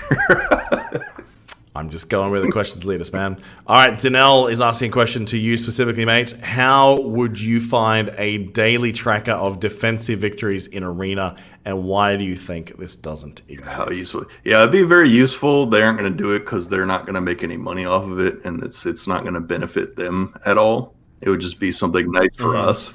So, and then can you really trust our programming at this point? But yeah, it'd be really great. I do the best I can. If I know what spot I was in and I check and then I see who beat me, I can look. You can see the team that beat you, so I can help a little bit. But yeah, if it gave you like the results like it does in War, that would be a huge help to try to see like what they're doing and how they're taking on your team. But they'll never do it, unfortunately. I think for theory crafting, it's an insanely good thing. Like, it's really, really good. Yeah. So, yeah, I just think it's going to happen, as you say. Yeah. Yes. All right. Bloodwalker. He's finally done it. Finally, after years of totally indifferent farming, he has unlocked the myth, the legend that is Ultimus at 7 stars. Now, he hasn't got the red stars quite yet, but when he does, and this is actually a really good question that I need to start thinking about for a few months from now, what T4s to take up on Ultimus? Now, he has some bloody good little things, you know. I'm going to go out on a limb here and say all of them. Let me explain my work. So, number one, now we all forget about this on his basic. So his basic already hits for 240% damage and 30% piercing, right? And it does have a 30% chance to apply ability block and defense down, which is pretty low. I get it. But when you upgrade that, it increases it to 60% chance of ability block and defense down. And you also have the chance to mind control an enemy to attack the primary target on a freaking basic, Roy. Yeah, that's going to be the number one choice right there. Well, hold your horses, Sunshine. There's more to come. Okay. Now, I always forget this about his special. So it attacks the primary target and the adjacent targets for 230% all piercing damage. Already pretty good when you've got big reds. Yep. Now that increases to 280%, another 50% piercing to primary and secondary when you upgrade it. But it transfers 2 positive effects, except for stealth and taunt, from all of those targets, Roy, to himself. 2 positive effects for all adjacent targets. Yes. And then regen to himself and his adjacent allies. That ability later on with his scaling, I mean, I could even see slotting him into a Brotherhood team, man. Because then, like, that's hitting all the adjacent characters. Yep. Jesus. There is some dumb things you could do with that. The ult, I think, goes without saying. This is probably going to be one of the more popular ones, Roy. I actually think this one's the number one. Because he has this on turn 1.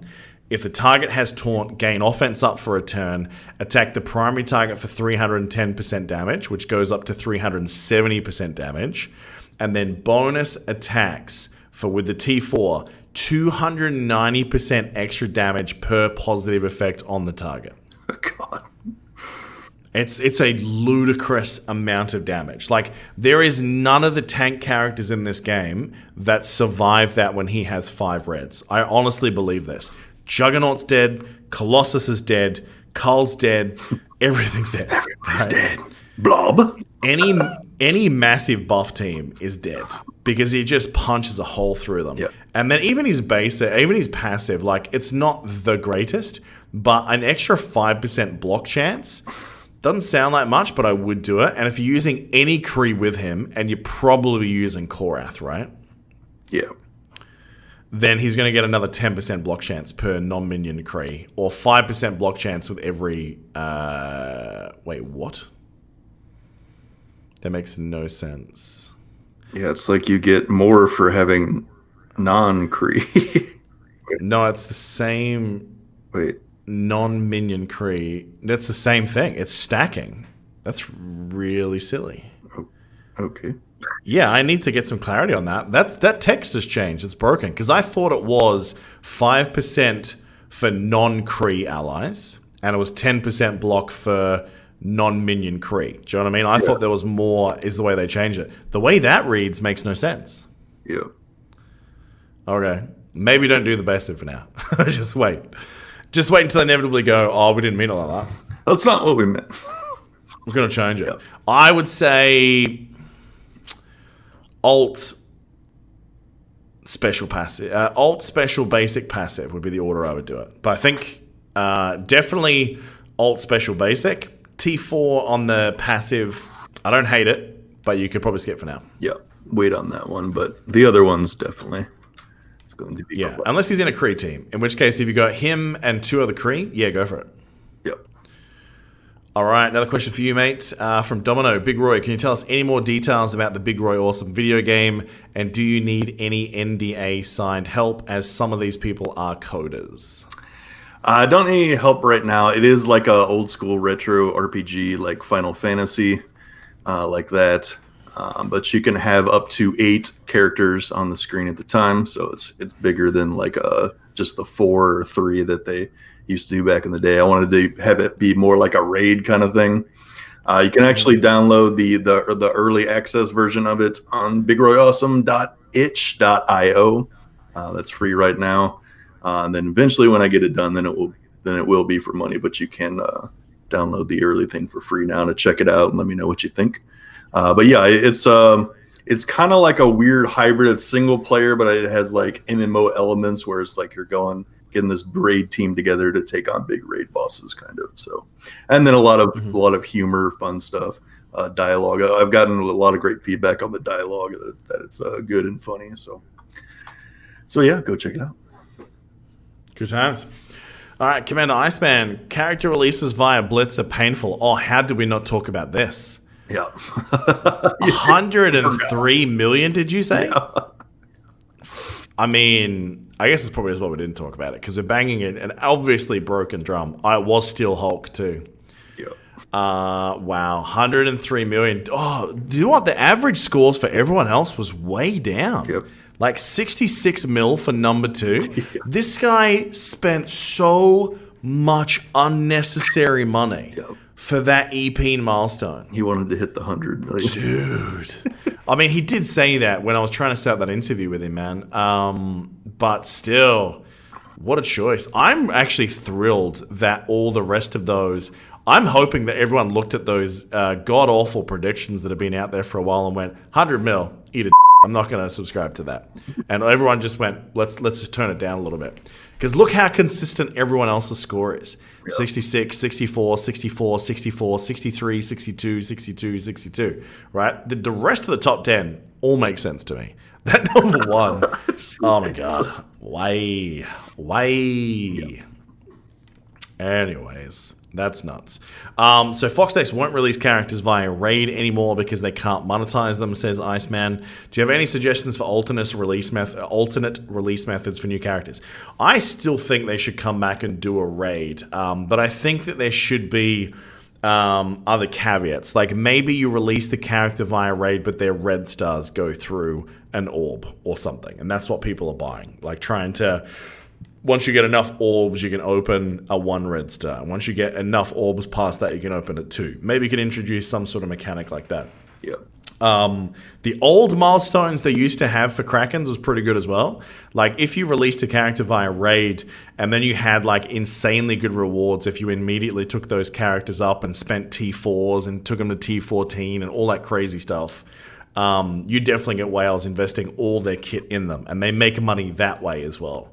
So I think there's ways around it. Or alternatively, like release that character and then, put a purchasable skin if it's a major character. That way everyone kind of wins. I think we've said this 1,000 times before. Skins work. If you release a character that people love and the skin is so good, people will buy it. Yep.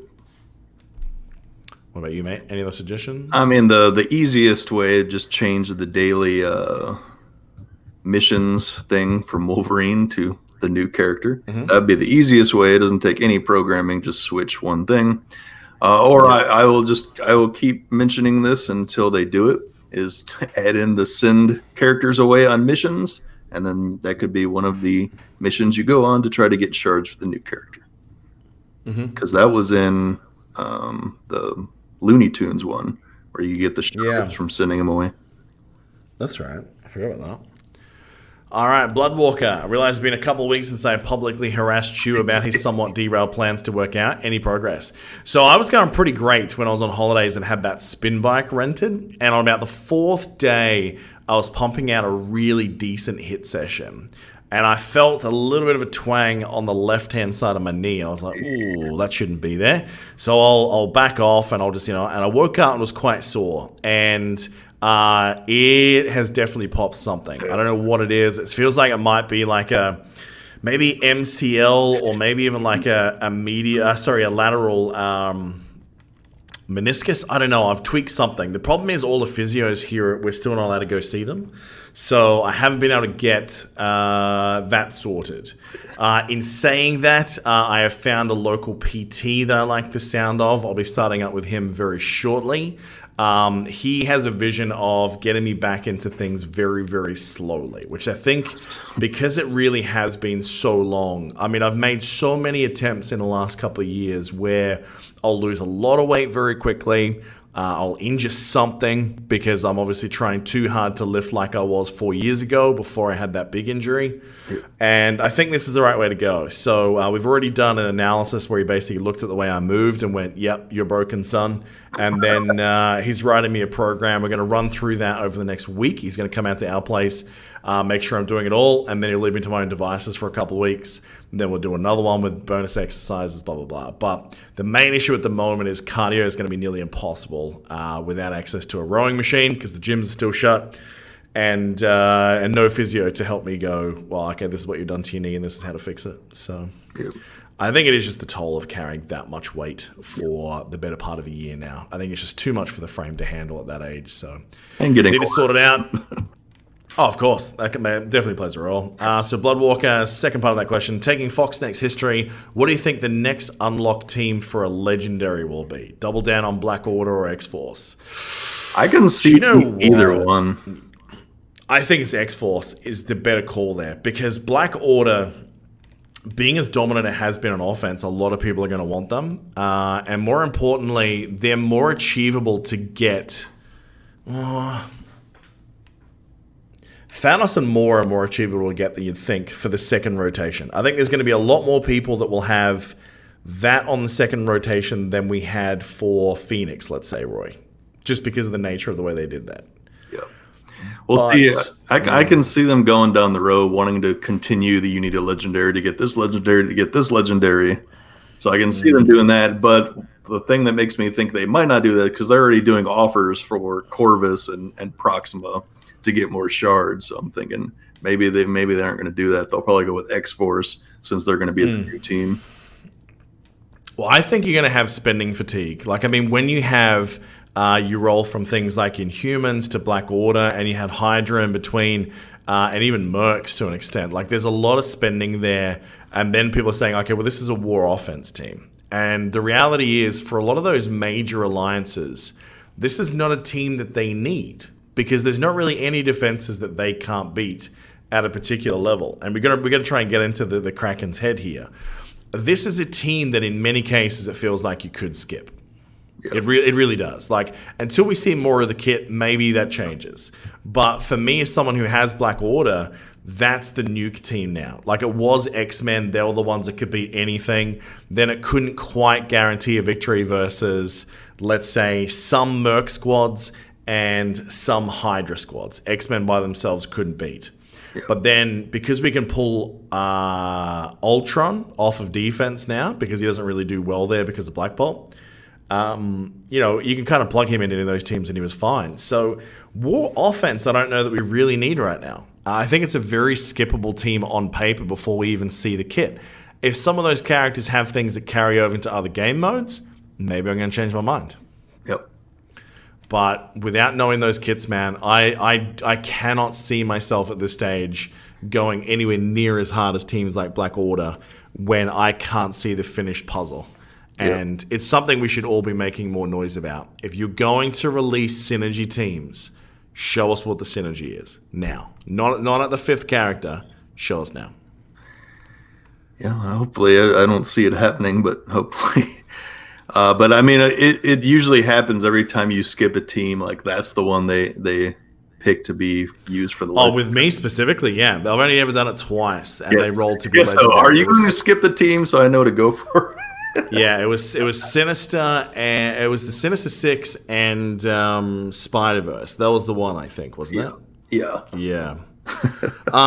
Look with the kit of Domino, probably, yeah. I can't see myself going all in on her because, yeah, the speed manipulation is awesome, but it's putting all the eggs into the Deadpool basket. Yeah. And Deadpool hasn't dominated anything for a long time, so it relies on a Deadpool and a Cable rework that we don't know are happening, and two characters that we have no idea what they do that logically should be a blaster and a brawler, which means you're going to have a team with what's Cable? Is he controller or blaster? Blaster, right? Yeah, blaster. So 2 blasters, 2 brawlers, and a controller. I mean, that's a weird team. That's like it's very similar to Inhumans, and like Inhumans can't beat a lot of teams in war. Because they're too squishy. Like, you get the wrong room, the wrong defense down, and they just get wiped out before they get to do what they're so good at. So, well, yeah. And Supernatural has no protector either. That's a good point. But how easily counterable are them? Like, you don't really exactly see them being majorly viable, do you? The fact that they're saying it's to take down the Asgardians, it probably would be nice to have a team to guarantee taking them out, because you do get some RNG going up against them, but Spider-Verse works well. Aimtron works well. I mean, I'm seeing a lot of people punching sideways with Fantastic Four these days too. Yep. I don't know how people are doing that consistently, because I always find they just rape my Johnny and then it's over. Don't know. We'll have to wait and see. But at this stage, yeah, I'll probably skip. Final Patreon question comes from Grimnos. He says, how good did that MVP feel? Did you have your hammock on to celebrate? So he's referring to the fact that we realized the other day that for some reason I've never had a MVP in war before. Which in the early days, I swear to God, Roy, there was a few where I got it. And a few where I was like, I shouldn't have got that. Like, there was people that played way better in that war. I remember the name being there going, no, that's not how it happened. But apparently not. So I thought, all right, I'll make a bit of an effort the last couple of wars. And yeah, that one where I had the 13 defenses, everyone just basically went, yeah, GG, there it is. Nice. Yeah. So yeah, no, I felt good. I mean, I've never really cared about it. The point that I'd never actually looked at my character profile, it was only when like people were like looking through the profile when they add you as a friend's contact right now. They're like, oh, I never had an MVP, huh? What's up, Script? Yeah, exactly. I was going to ask, are you forced to wear a banana hammock? Being in not forced to. I encourage everyone to wear a banana hammock in that alliance. You don't have to force me. Exactly. And then last part of that was he was asking you, how's the semi-casual alliance going? Are you just racking up MVP after MVP right now? I'm pretty sure, I think in like a past podcast like months ago, I said like, I should, or maybe it was just like an alliance chat. I was like, oh yeah, I should go casual and just go to another alliance that can rack up war MVPs. Well, it's happening. I got 3 in a row, and then I got 4. I got my 4th on the last one on the last war, even though we lost, which kind of sucked. But so I'm up to 10 war MVPs. So pretty good. Oh, wow. casual for a free-to-play casual. Free-to-play. Yeah, Closet Whale, I believe is the term. Secret Whale. Secret Whale. That's the latest comic run from Marvel, the Secret Whales. All right. So that is it for all the Patreon questions. But good God, this episode has gone long. So we're not going to do all the normal questions this week. Alpha Fire asked the question, do you reckon Fox next buffs BO or they let them flop on defense? Do you think they'll fix Moore's ult or give us the rework? And then Moore or Hela for my first Mystic T14. For your first Mystic, if you only had to pick one, Hela. Yep. Do I reckon they'll buff the Black Order? I think the middle ground would be if they purely change the Thanos opening rotation.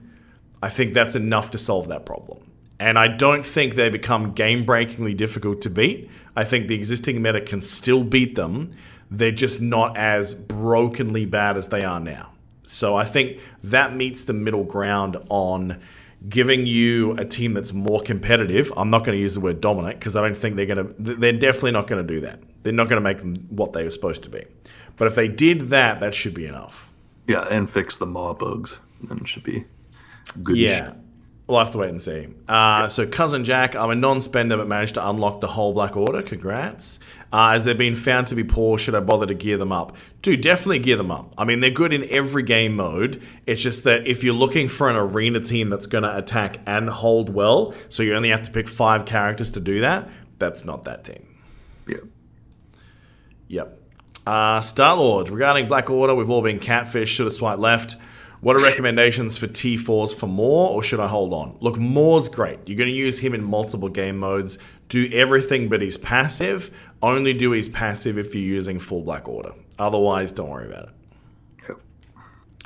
Rapetsky, when will we be able to T13 Deadpool? Already now. Didn't they fix this ages ago? Yeah, I think so. Yeah, I think that's fine. Dahooch, why are you putting your questions in here, man? Why are you hanging out with the plebs? You're in with the big boys. All right, Dahooch, given that the game is squad-based and relies heavy on team synergy, would you rather see teams added to the game or characters that provide more options?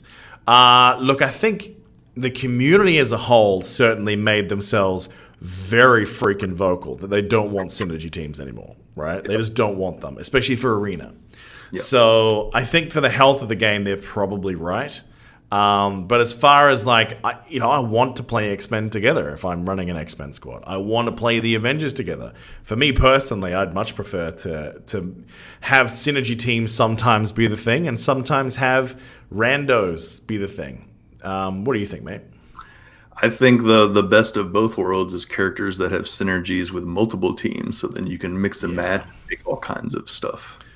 See, that's one thing they've never really had here. So in other games like Galaxy of Heroes, man, like one Zeta, like you look at it, let's say it was like Wolverine as part of the X-Men. You look at his T4 and his passive, and you're like, that is useless for this team. Forget that.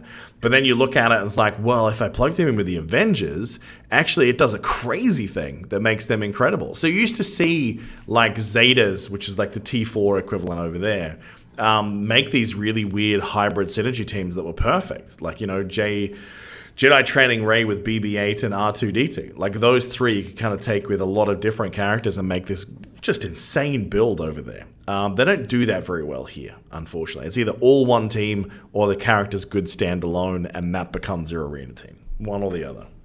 Yeah, I mean, if they made Wolverine like he is in the comics, he should have synergy with like almost everyone because he's crossed over into like every comic that's ever existed just about. So, I mean, they should make something like that, but I mean, it would make like the longest passive ever. Well, not necessarily, because I mean, the way they do their passives here, they're so long. Like if you think about it in like other games, it'll be things like, let's say look at one character, for example. So let's say every time a disrupt went out on the field, your team got 25% turn meter. Do you know what I mean? Like instantly that goes, all right, what if I made a team that had 3 people with disrupt? Then that upgrade makes it insane. So it doesn't synergize to one team. You can create this team that synergizes because of what they do. You look at someone like Killmonger. Like if you stacked him in a team full of defense up characters, that makes him do something very special that he wouldn't normally do. So that's the kind of synergy that this game doesn't have because they're lazy coders. Yep. That's all it is. It really is all it is. All right, Mortal Fear. Do you think we'll ever see character-specific raids come back, or are we now doomed to run the Blitzbot Gauntlet? How would you create a new release? We've covered this a few times. For me, it's raid. Otherwise, Milestones, I think, has been a reasonably good one. What else? I'd love to see like an Alliance-style thing. Like, I think if you had like an Alliance milestone type event that meant that if you did all the things that alliances should together, that, you could unlock different tiers of a character. I still do like the ultimate raid character idea. Like, I do love the idea of an Ultron-level character being hidden behind, like, big raids, so that the endgame players have something to fight toward that eventually every free-play player will get. Like, let's say every time you finish the run, you might get number 1 place in the raid gets, 6 shards. Number 2 gets 4, which seems like ridiculously small. But as time goes by, you can build up. And then to make it fair, have it so that for the people that are doing lower difficulty raids, maybe they're only getting 1 or 2 shards per win, per 100%, right?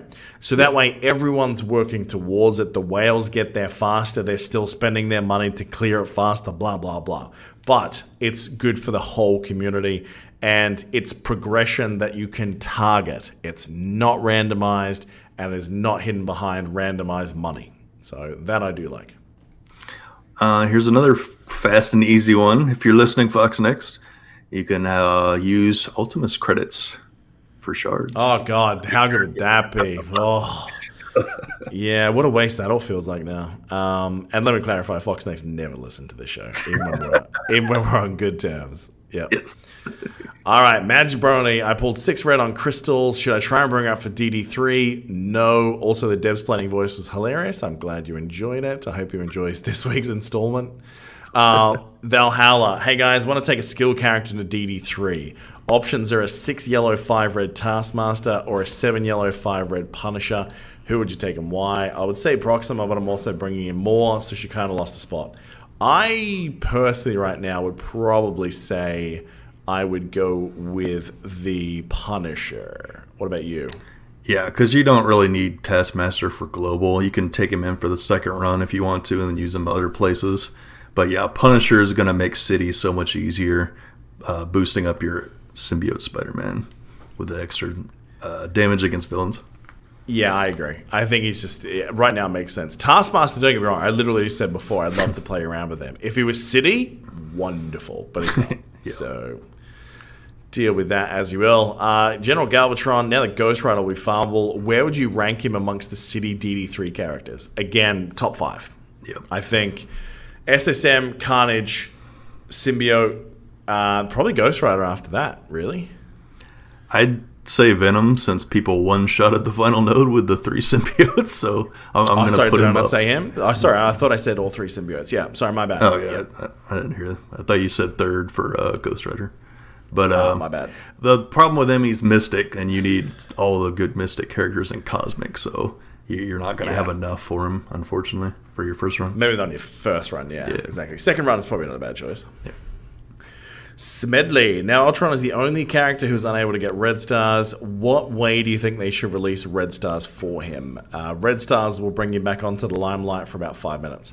It's a good point. I mean, he's fallen so far away now because of reds. I think that you got to give him some. Whether it's... I mean, hell, there's a hell of a way you could start doing reds for Ultron. What if you started unlock like a second unlock, Roy? So, like, basically, you take those cheesy little Ultimus leftover shards, all right, and you could cash those in and spend them like a store on Ultron upgrade tokens. And then just like a normal unlock, it's just like, you need 80 shards to get up to this red star. You need 300 to get up to this one. You'd probably go through it too quick for the Krakens, I guess. Yep. If you made them much bigger gaps in between, maybe that's the way to go. I say he's had a really long run, so I mean they can wait on giving him red stars. Other characters need their time in the spotlight. Then maybe like on Dark Dimension 4, you can have him get the 5 red stars on him from your second run of that. Sure. All right, Chadro, now that K will be on X-Force and Mercs have a team, who do you recommend as their 5th Marauder? Was he the 5th Marauder? Well, people use him as the 5th in the team. Oh, for the Terminator manipulation, I get you. I've seen a lot of people using Shuri on that team very successfully. Yeah. I'd say do that. Lance is better than you. Says, I pulled 7 Red Star Namor and want to know if he's worth leveling for Arena, Raids, or DD3. No. No, unfortunately. No. War, I mean, that character, your Fantastic Four beats the world now. Yes. Good news. You'll beat everyone. But that's all. Yeah. I mean, look, there's your War offense team. Fantastic Four. Where are we using them elsewhere? Like, if they're selling Domino and Co. as the same thing, skippable. Yep. Fritz the Train, I have my Symbiote, Spidey, and Carnage at 90k DD3 City ready. Debating whether to bring Punisher ready. He's only 3 reds and only have T4s and he's passive. I'd have a look at your other options first for the other nodes. I'd say if you're covered for Global and Cosmic, by all means loop back around to do that. I think he's definitely a good warm body to have in City. Definitely. Yeah, even just boosting the damage against villains is good enough. Hendo asked the questions, what's the best Ultima 7 team? Alliance is currently easily doing difficulty 4 at 60%, but things hit so hard. Suggestions. For that difficulty, I'd still probably recommend Yo Hobo's still going to do pretty well up there, but Scientist Supreme's probably a bit of a liability there because you don't want to get hit into when you have defense down. And Yo-Yo, to an extent, if you don't have big reds, can fall off at difficulty 4 and above because of that stupid resistance scaling they've put in there. I'd probably say it's the new raid team I'm messing around with, which is, more Thanos, Black Bolt, Minerva. I think they're the essential 4. The 5th, I think, is going to depend on Red Stars, but the best all-rounder, let's say, is probably Hela. Yeah. I think that's really going to be where you have to have offense down on them as much as possible and defense up on yourself, or you just get one-shotted constantly. And the death proofs. That's why Thanos is so good in that team, because he's stacking out with 2 because of more, right? So you know he's going to die, but at least you're going to absorb 2 to 3 hits rather than just him being one shot, and that means that Minerva can just res him. Yep. Yeah. All right, GS Christopher 19. Here's a good one for you. Let's play a game. Let's call it Masters Launch. Where are they now? Back in episode 3 was when the level cap was just raised to 65. And he who shall not be named, or Voldemort, beat the Kraken to level 65. And blew his giant cheating cover. Where would you guess he is now? What was that guy's name? Nightly. Yes, Nightly Gaming. That's right, because you can't say his name because he'll come after you for copyright. That guy was a knob and a half. And yeah, man, that was a big thing. I don't know, like probably doing well. People like that seem to scam their way into like positions they shouldn't be in. You know that guy that held like the Fire Festival? Billy McFarlane, on like scammed all those like rich idiot kids out of a lot of money to stick them on FEMA Island. Yeah, sounds vaguely familiar. This dude reminds me a lot of that. He'll be off scamming someone for like credit card something. Yeah. Yo. Don't know. And final question from one of our beautiful patrons, Folpsy Schmaltzy. Question for you, Roy. Finished the run of DD3 and have been spending less and less on the game these last few months. I want to go all the way free to play. It seems to me if I'm stingy with cores and smart with gold, I might be able to keep up with the endgame meta by only using those cores on new characters and making sure I have enough gold set aside for future milestones. Top 10 in Arena, very disciplined with resource management. Is that the strategy? Any suggestions? He pretty much nailed everything I do. So, yeah, it sounds like you got it. You just have to be very careful about your resource management since you won't be buying any more. I actually got a little sloppy and, I was like, let me take up Ghost Rider and Elsa. So then I actually didn't have enough stuff for all of my Black Order. But now that I've got all of them up to where all the purple gear they need, I'm sitting very pretty. But yeah, especially once you finish your second DD3 run, you're going to be set up with tons of characters at T14, and then you can even save some for any new must-have characters that come out. The only thing you're going to have is you won't be able to get the newest ridiculous characters at the 5, 6, or 7 yellow stars. So you might fall off a little bit in that. But other than that, it's definitely doable, as you can see what I've done. I will say that I think it is doable to stay out with that one big meta team if you wait for it. Because let's face it, like the core income that he has is dependent on Arena, right? Yeah. So if he saves and only really builds those characters that look like they're destined for Arena dominance, which, look, sometimes that gamble doesn't pay out, let me tell you from experience. But if you save it for that, because you're probably at a point now, man, where like having a new character in War is nice, but you kind of beat anything with what you've got now. And you've got enough defense teams that it doesn't really matter. We're at that point now where there's way more teams than there are defensive slots or offensive slots. So your ability to counter everything in the game is insane. And building things for War doesn't even make sense anyway. So if you only really build out teams for Arena, let's face it, we're always seeing crossover between big meta characters that make sense in Ultima 7 or the current raid also being very, very good in Arena. Yep. The only exception to that really being individual characters from Black Order. Like, the unfortunate thing is you can't take one of those characters from Arena and make them good everywhere else. And you can't really, like, I don't think More is good at all in Arena without the Black Order. I really don't. Yeah. Whereas Black Bolt is, Hela is, Phoenix is, all those characters are insanely good all by themselves in there. So I think if you're really careful about where you pick, you're probably going to find that, if you just spend cores and get a little bit of luck and, go hard on those campaigns, you might be able to get some of those tunes, the right ones, if you dump in on those, to at least 5 yellow. That's easier to do than you would think. Yeah, the problem comes when it's Blitz. If it's a must-have character that's in Blitz, like you have to Blitz like crazy, which no one wants to do, or you have to spend a obscene amount of cores and get lucky on top of that, because I have never gotten lucky outside. I think I pulled a 40 on Symbiote Spider-Man. That's the luckiest I've ever gotten from the character orb. So you need tons and tons of cores. Yeah, I think that's a fair point. Like, I mean, that's ultimately the strategy is. If you're trying to go real full to play and full competitive meta, you have to be prepared to dump like 20,000 save cores on one character. Yeah. I mean, that was how I used to basically. I did one initial Kraken in Galaxy of Heroes, and I was able to ride that for like a year and a half because I literally just hopped to the big metas. I skipped those ones in between where they were great to have and great for territory war and whatnot, but the characters that dominated in Arena and Raid, there was normally a lot of synergy between those two. That's what hopped me from meta to meta to meta with very minimal spend. It is doable, but eventually you're going to fall out of viability in things like War if they keep doing these War specific teams, because you're going to have to skip some of those and wait for their second roll around. Hopefully your investment in those bigger characters buys you enough time. It certainly has worked out well enough. I mean, that's why Roy has held on for as long as he has and being still very competitive. But if they keep doing this mode specific stuff, eventually you're going to have to sacrifice somewhere. That's the downside. Yeah, you might have to go to a slightly more casual alliance on the war front, because there's no way to keep up. Yeah, I mean, look at me. I've had to do that by having like selective whaling, for example. I mean, my Blob, my Toad, and my Cyclops are in my bottom 5 characters. Yeah. Right? Wonderful characters, but I do not, what they do, I don't need them for right now. They're there if I need them. Relatively small yellows, but they're there. Yeah. All right, we should wrap this up. This is, I think, the longest episode we have ever had that didn't involve a guest. Yeah, I think so, yeah.